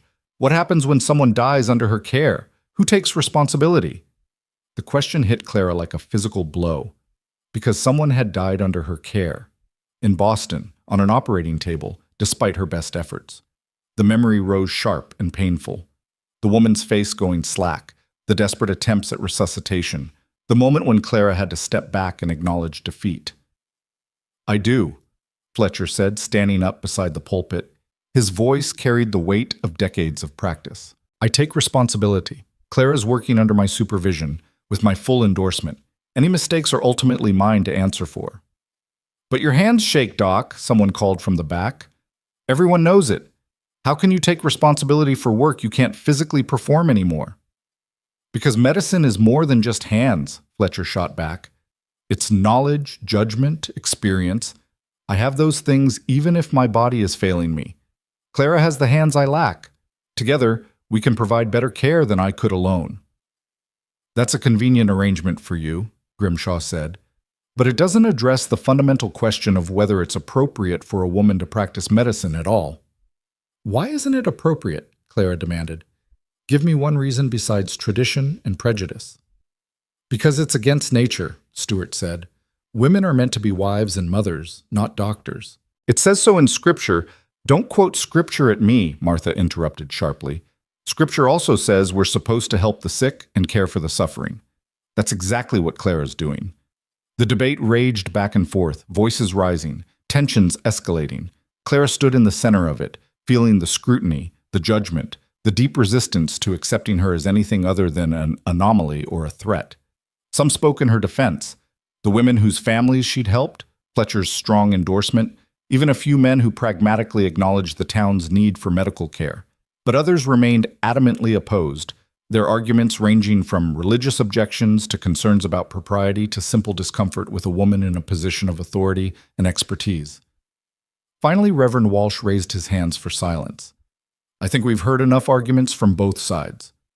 The question before us is practical, not philosophical. Does Redwood Valley accept Doc Fletcher's arrangement with Mrs. Hale, or do we forbid it? If we forbid it, who provides medical care when Doc can't?" someone asked. "We'll find another doctor," Grimshaw said, "a proper male physician." "And how long will that take?" Delilah challenged. "Months? Years? How many people die while we're waiting for you to find someone willing to move to a frontier town of 60 people? That's a risk we might have to accept to maintain proper standards." "Proper standards?" Martha's voice dripped with contempt. "My granddaughter would be dead right now if we'd maintained your proper standards. So would Tommy Brennan. So would half the Henderson Ranch hands. Clara Hale has saved lives in the few weeks she's been helping Doc Fletcher. That's the only standard that matters." Grimshaw looked around, clearly sensing he was losing ground. "Then let's put it to a vote. All those in favor of allowing Mrs. Hale to continue assisting Doc Fletcher indicate by raising your hand." Hands went up across the church. Clara tried to count but lost track in the forest of raised arms. More than half, certainly. Maybe 2/3. And all those opposed? Fewer hands this time, but still a significant number. Enough to represent ongoing resistance and division. Reverend Walsh counted carefully, then nodded. "The ayes have it. Mrs. Hale may continue working with Doc Fletcher." Relief flooded through Clara, but it was tempered by the knowledge that this wasn't really victory. It was permission, grudging and conditional, granted by a community that still harbored deep reservations. The vote had been close enough that it could easily reverse if she made a single serious mistake. After the meeting, people clustered in small groups outside the church, continuing their discussions. Clara stood with Jonah and Fletcher, accepting quiet congratulations from supporters, while feeling the hostile stares of those who'd voted against her. "You won the battle," Fletcher murmured, "but the war's just beginning." He was right. Over the next 2 weeks, Clara discovered exactly what it meant to practice medicine under constant scrutiny and suspicion. Every decision she made was questioned. Every treatment was examined for potential mistakes.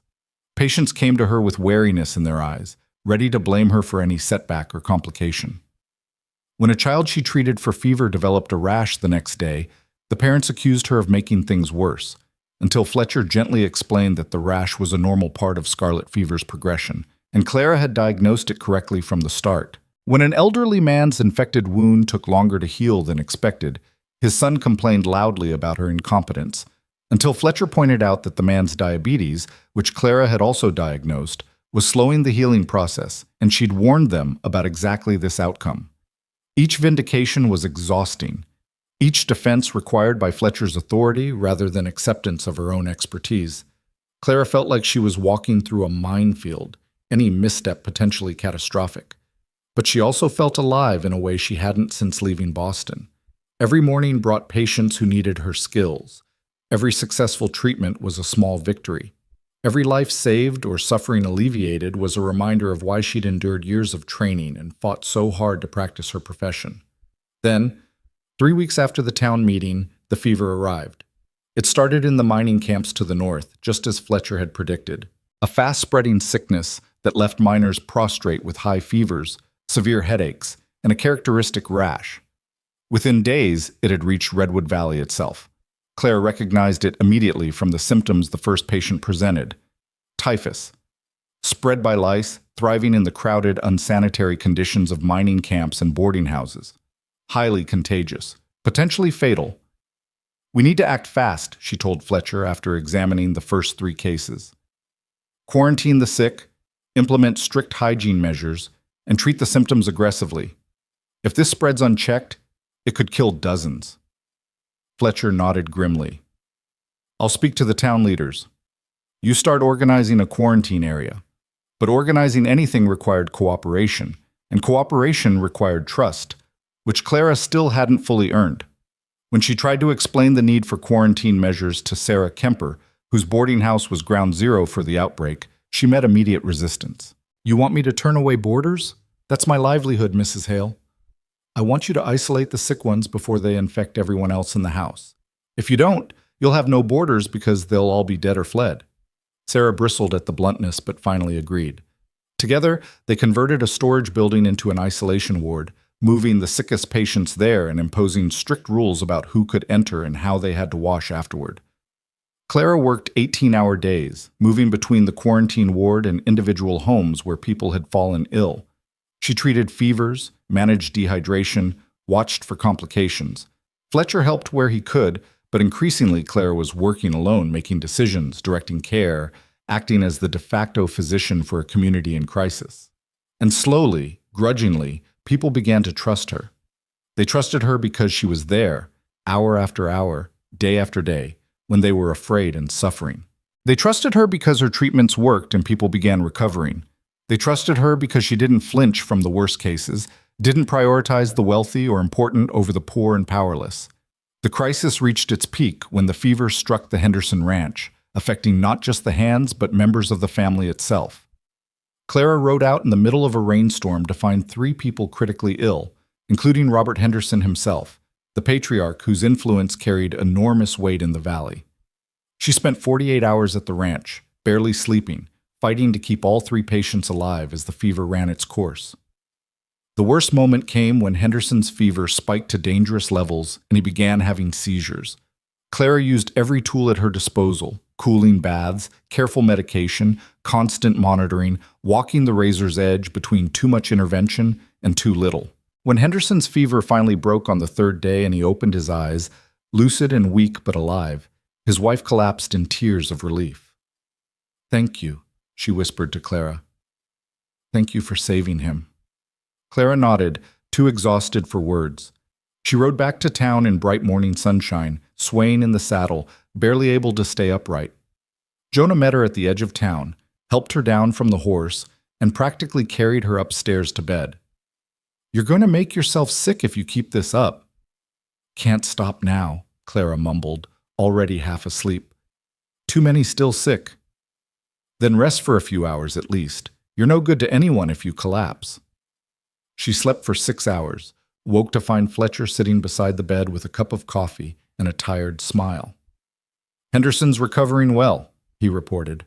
"Word's gotten around about what you did out there, about what you've been doing everywhere." He paused. "Clara, you've won them over. The doubters, the skeptics, they're seeing what I've seen all along. You're an exceptional physician." Clara sat up slowly, accepting the coffee. "They're seeing that I'm useful in a crisis. That's not the same as acceptance." "Maybe not, but it's a start." Fletcher's expression grew serious. "There's something else. A representative from the Territorial Medical Board is coming to investigate the reports of a woman practicing medicine in Redwood Valley. He'll be here within the week." Clara's hand tightened on the coffee cup. "They're going to ask for my credentials, my full history." "Yes." "Which means they'll find out about Boston, about the surgery that went wrong, about why I really left." Fletcher nodded slowly. "We'll deal with it when it comes. For now, keep doing what you're doing. Keep saving lives. Build a record here that speaks louder than whatever happened in Boston." But Clara knew it wouldn't be that simple. The past had a way of catching up, no matter how far you ran. And when it did, all the lives she'd saved in Redwood Valley might not be enough to overcome the one life she'd lost in Boston. The epidemic continued for another week before finally burning itself out. In total, 43 people had fallen ill with typhus. 3 had died. One elderly man whose heart couldn't withstand the fever's stress, a child who'd been too weak to fight the infection, and a minor who'd refused treatment until it was too late. 40 lives saved, 3 lost. By any measure, it was a success, but Clara felt the weight of those 3 deaths as heavily as any of her victories. On the day the territorial medical examiner arrived, Clara stood in Fletcher's office and waited to face the judgment she'd been dreading since the moment she'd revealed herself. The examiner was a man named Dr. Warren Hayes, tall and stern, with gray hair and the bearing of someone accustomed to authority. He carried a leather satchel stuffed with documents and wore an expression of professional skepticism. "Mrs. Hale," he said, settling into a chair across from Fletcher's desk. "Or should I say, Dr. Whitmore?" The name struck Clara like a blow. Her real name. The one she'd thought buried along with her past. "You know who I am," she said quietly. "I know who you were," Hayes corrected. "A physician who trained at the Women's Medical College, completed a residency in Boston, and then was involved in a highly publicized malpractice case that ended your career there." He opened his satchel and pulled out a newspaper clipping. The headlines were quite sensational. "Woman doctor's mistake proves fatal. Female physician's incompetence results in death." Clara forced herself to look at the yellowed newsprint, at the words that had destroyed everything she'd built. "I remember. The official inquiry concluded that the patient's death was due to an unpredictable surgical complication, not malpractice," Hayes continued. "Your license was not revoked, yet you fled Boston and assumed a false identity. Why?" "Because the truth didn't matter," Clara said, meeting his eyes. "My license wasn't revoked, but my reputation was destroyed. No hospital would employ me. No patients would trust me. I was radioactive, a symbol of everything dangerous about women in medicine. So I left and tried to start over." Hayes studied her for a long moment. "And now you're practicing medicine again, under another name, without proper credentials or authority." "I'm working under my supervision," Fletcher interjected, "with my full endorsement. Everything she does is ultimately my responsibility." "That's a convenient fiction, Dr. Fletcher, but we both know your hands aren't steady enough for the work she's doing, which means she's practicing independently, regardless of the official arrangement." Hayes turned back to Clara. "The Territorial Medical Board takes unlicensed practice very seriously, Dr. Whitmore." "So what happens now?" Clara asked. "You shut me down?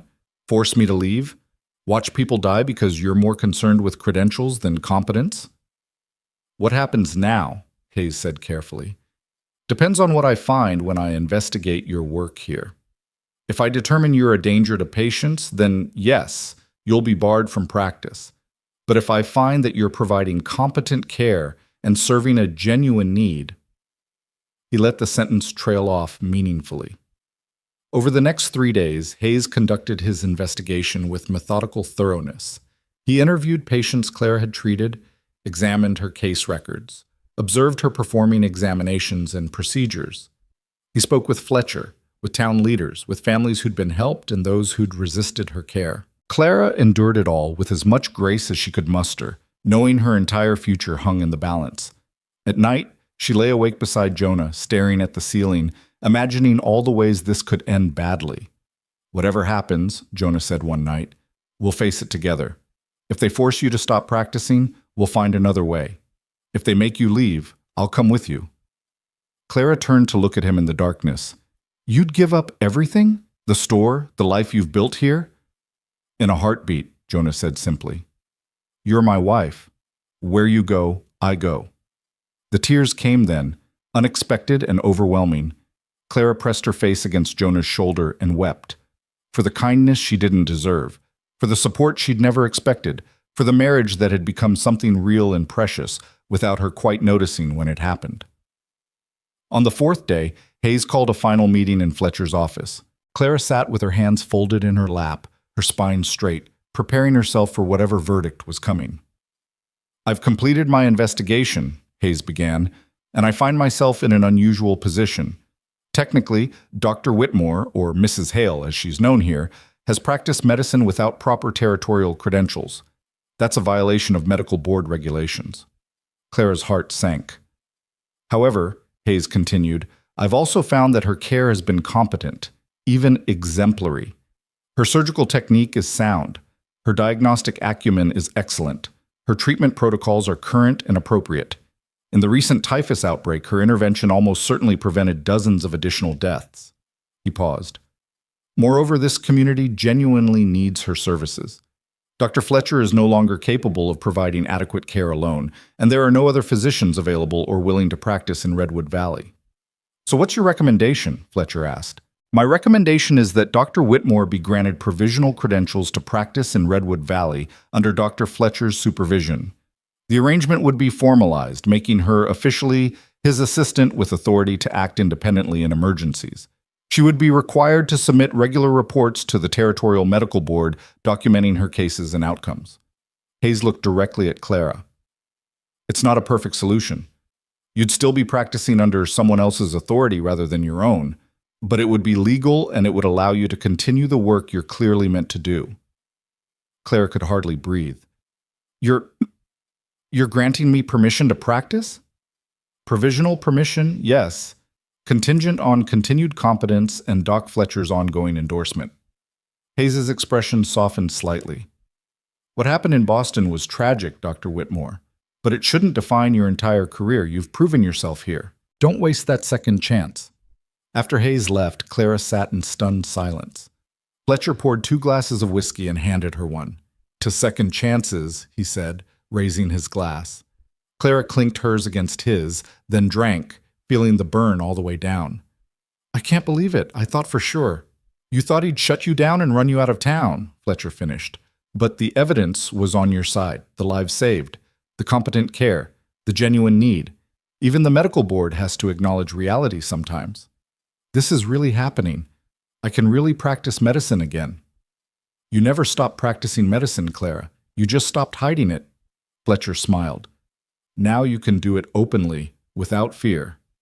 That's worth celebrating.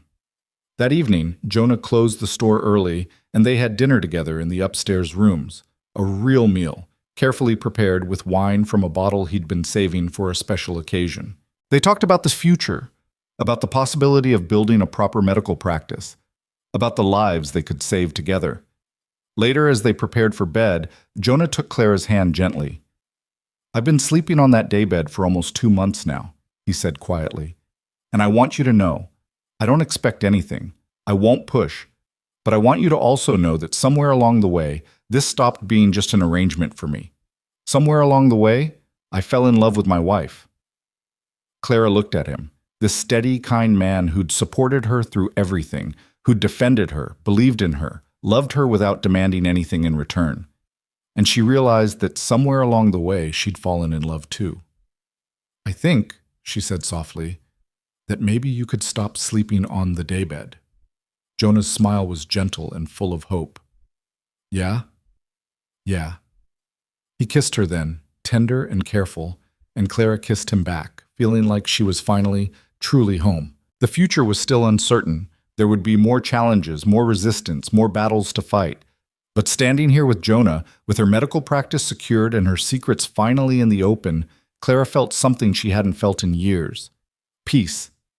And the bone-deep certainty that she was exactly where she was meant to be, doing exactly what she was meant to do. The months that followed transformed Clara's life in ways she'd never imagined possible. With her provisional credentials secured and the Territorial Medical Board's endorsement, she became an official fixture in Redwood Valley's landscape. Doc Fletcher had a proper sign made for his office, adding beneath his name, assisted by Dr. C. Hale, provisional physician. The addition of that single word, doctor, felt like reclaiming a piece of herself she'd thought lost forever. Her marriage to Jonah deepened in quiet, profound ways.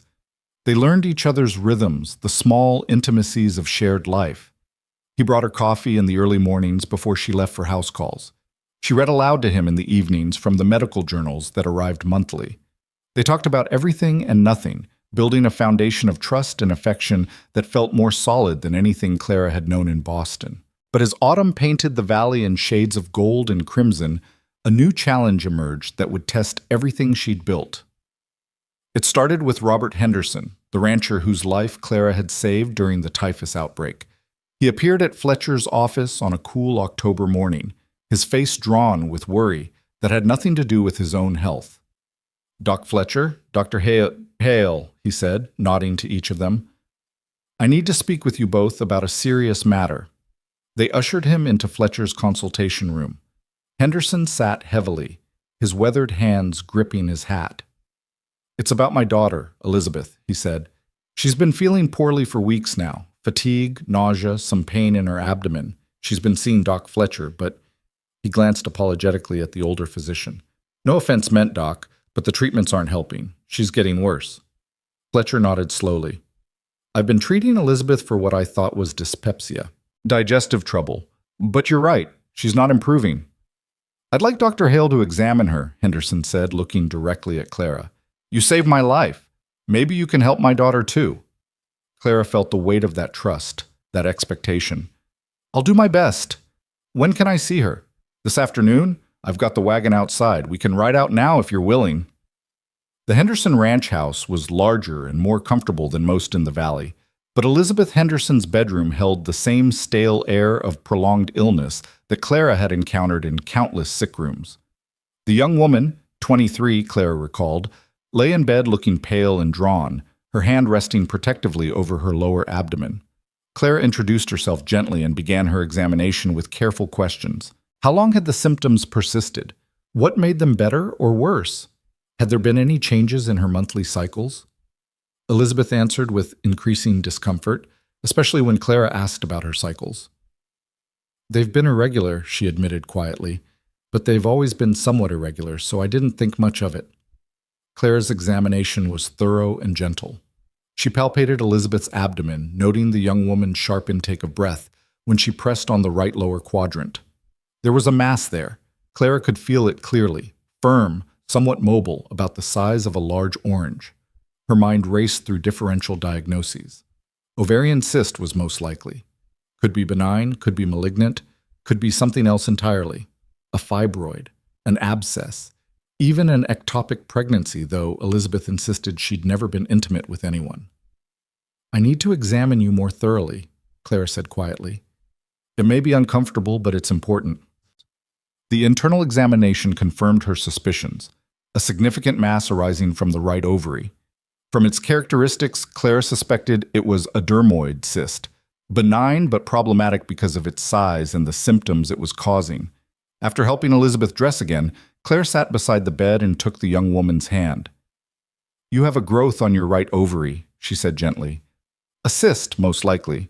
It's what's causing your pain and other symptoms." Elizabeth's face went white. Am I dying?" "No, I don't believe so. These cysts are usually benign, not cancerous, but it does need to be removed.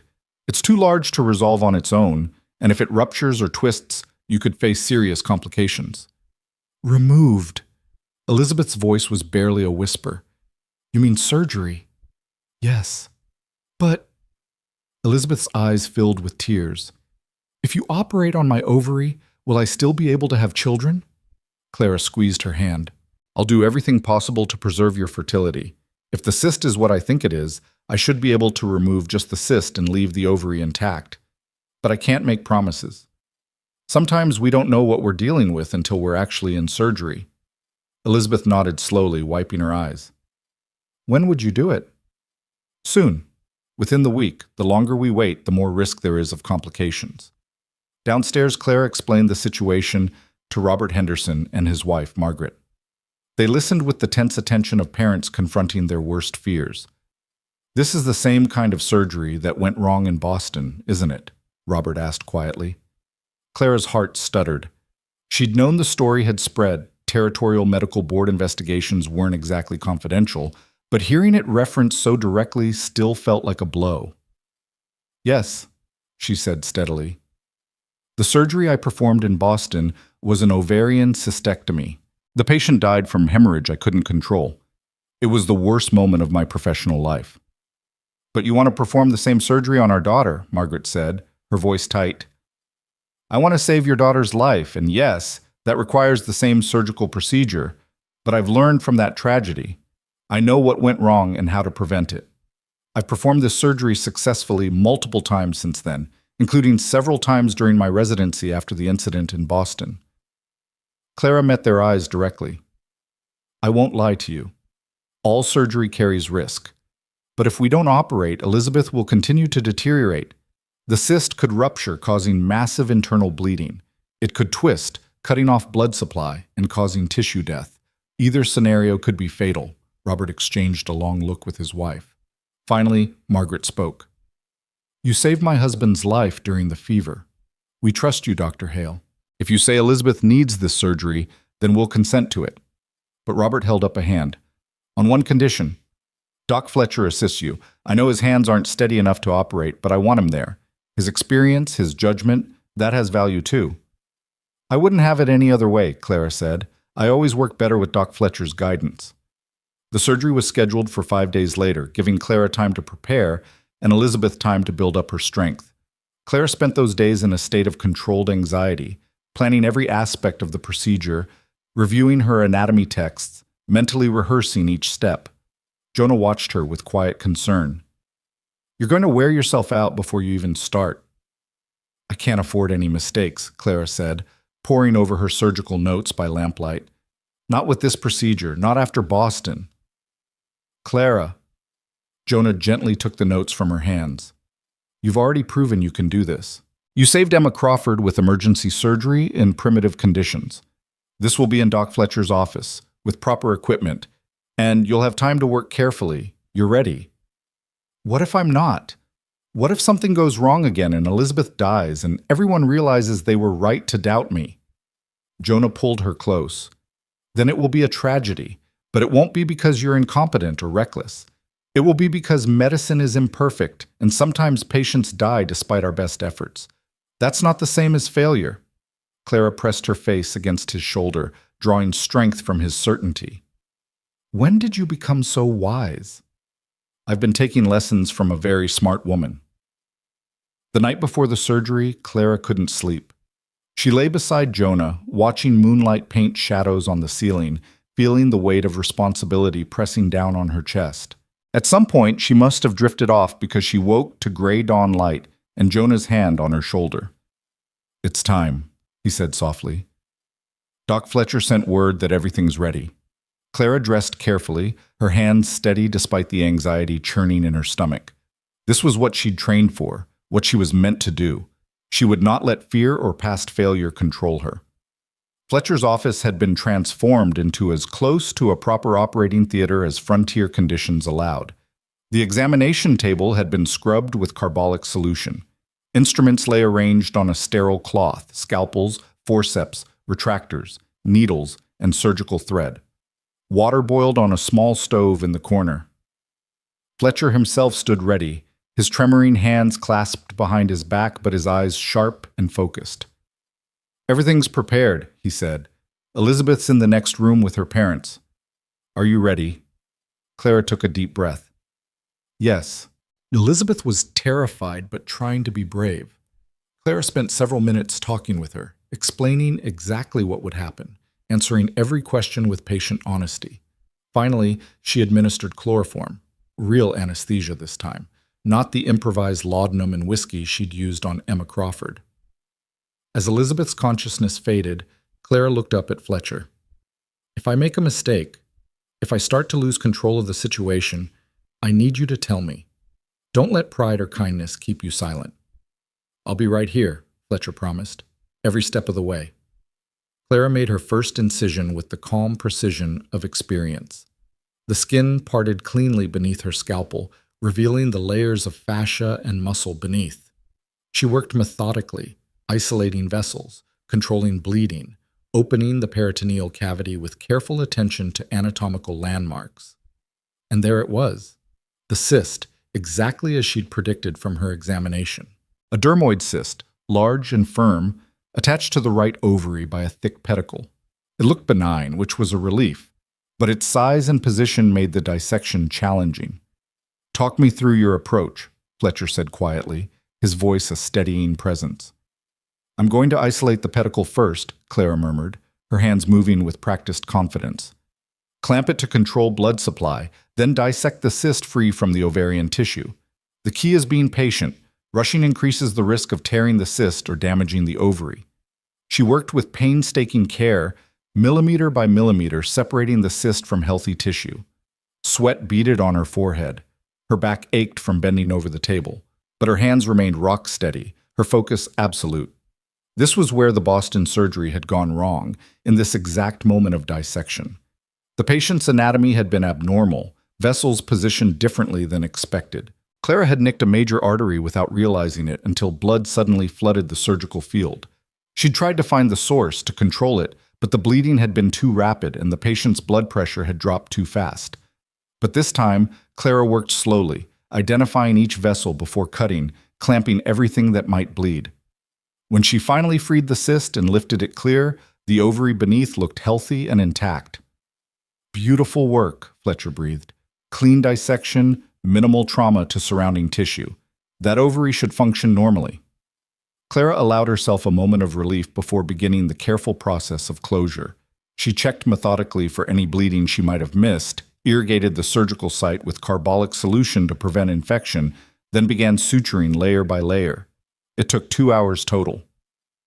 When Clara finally tied off the last suture and stepped back, her hands were trembling with exhaustion. But Elizabeth was breathing steadily, her color good, no signs of excessive bleeding or shock.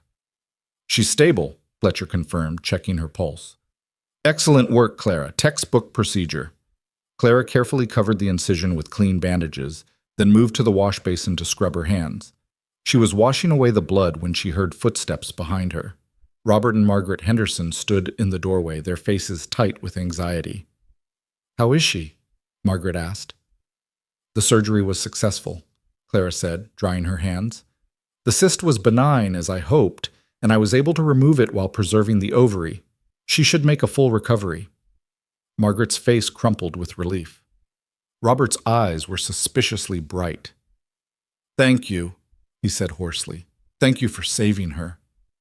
"Thank her in about a week when she's up and complaining about the recovery restrictions," Clara said, managing a tired smile. "Right now she needs to be watched carefully for fever and bleeding. I'll stay here through the night to monitor her, but if all goes well, you can take her home in a few days." Elizabeth's recovery proceeded smoothly. No fever developed. The surgical wound healed cleanly. By the 4th day, she was sitting up and taking solid food. By the end of the week, she was walking carefully around the office, still sore but clearly on the mend. Word of the surgery's success spread through Redwood Valley like wildfire. The same procedure that had destroyed Clara's career in Boston had just saved a young woman's life on the frontier. The symmetry wasn't lost on anyone. People who'd been skeptical before began to soften.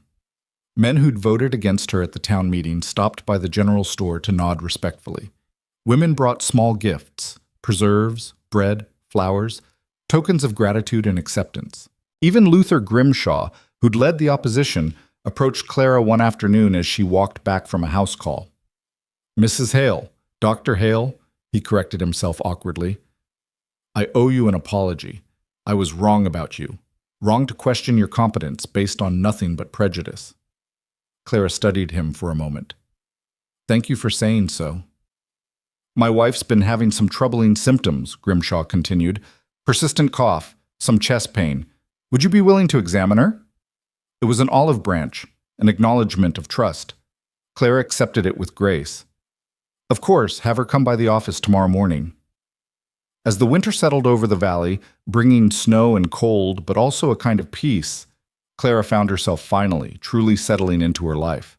She had a medical practice that kept her challenged and fulfilled. She had a marriage that had grown into genuine partnership and love. She had a community that, however grudgingly at first, had come to accept and even value her presence. One evening in late December, she sat with Doc Fletcher in his office, going over patient records and discussing cases. The old physician looked more tired than usual, the lines on his face deeper. "I'm thinking about retiring," he said abruptly. Clara looked up from the file she'd been studying. "What?" "Retiring. Officially. I'm 70 years old, Clara. My hands barely work anymore. My eyes are going. I'm more liability than asset at this point." He smiled gently. "Besides, you don't need me anymore. You haven't really needed me for months. You're a fully competent physician who's perfectly capable of running this practice alone. But my credentials are provisional. I'm only authorized to practice under your supervision. Then we'll petition the Territorial Medical Board to make them permanent. You've proven yourself thoroughly. You've documented every case meticulously. You've maintained excellent outcomes. There's no legitimate reason to deny you independent credentials. Fletcher leaned forward. You've earned this, Clara. Don't let anyone tell you otherwise. Tears pricked Clara's eyes. You've given me everything. A second chance. Your trust. Your mentorship. I don't know how to thank you. Keep doing what you're doing. Keep helping people. Keep showing the world that women can be exceptional physicians. Fletcher's voice was rough with emotion. That's all the thanks I need. The petition to the Territorial Medical Board took 3 months to process. During that time, Fletcher formally announced his retirement, and Clara effectively took over the practice completely. She saw patients, performed surgeries, made house calls across the valley. She hired a young woman named Annie as her assistant, someone to sterilize instruments, maintain records, and help with basic patient care. When the letter finally arrived from the Territorial Medical Board in April of 1879, Clara was in the middle of treating a ranch hand for a broken arm. Jonah brought it to Fletcher's office, his face carefully neutral but his eyes bright with anticipation. Clara finished setting the bone and splinting the arm before she allowed herself to open the envelope. Her hand shook slightly as she unfolded the letter. The board had reviewed her petition and case records. They had considered her qualifications, her documented outcomes, and the testimonials from patients and community leaders. After careful deliberation, they were pleased to grant Dr. Clara Hale full and unrestricted medical credentials to practice in Wyoming Territory. Clara read the words 3 times, unable to quite believe them. After everything, the scandal in Boston, the flight west, the months of hiding and fear, she was officially, legitimately, a physician again. Well? Jonah asked, though his smile suggested he already knew. I'm a doctor, Clara whispered. Not provisional, not under supervision, just a doctor. Jonah pulled her into his arms, laughing with joy. I knew it. I knew they'd approve it. That evening, Fletcher hosted a small gathering at his home to celebrate Clara's credentials and his own retirement. The core group who'd supported Clara from the beginning attended: Martha Crawford, Delilah Bishop, Sarah Kemper, Robert, and Margaret Henderson, and a handful of others. To new beginnings and well-earned victories, Fletcher said, raising his glass. To Dr. Clara Hale, who proved that competence and courage matter more than tradition and prejudice. To Dr. Hale, the group chorused, and Clara felt her throat tighten with emotion. Later, as the party wound down, Martha pulled Clara aside. You know what you should do? Train other women. Teach them basic medical skills. Show them what's possible. Lord knows this territory could use more female physicians. The idea took root immediately. Clara could establish a small training program, teaching women who were interested in medicine but had no access to formal education. It wouldn't be a proper medical school, but it could be a start, a way to pass on knowledge and create opportunities that hadn't existed before. That's brilliant, Clara said. I could start with basic anatomy and physiology, move on to common ailments and treatments. Maybe eventually some of them could pursue formal training back east. Or maybe they could just practice here, helping their communities like you help yours, Martha suggested.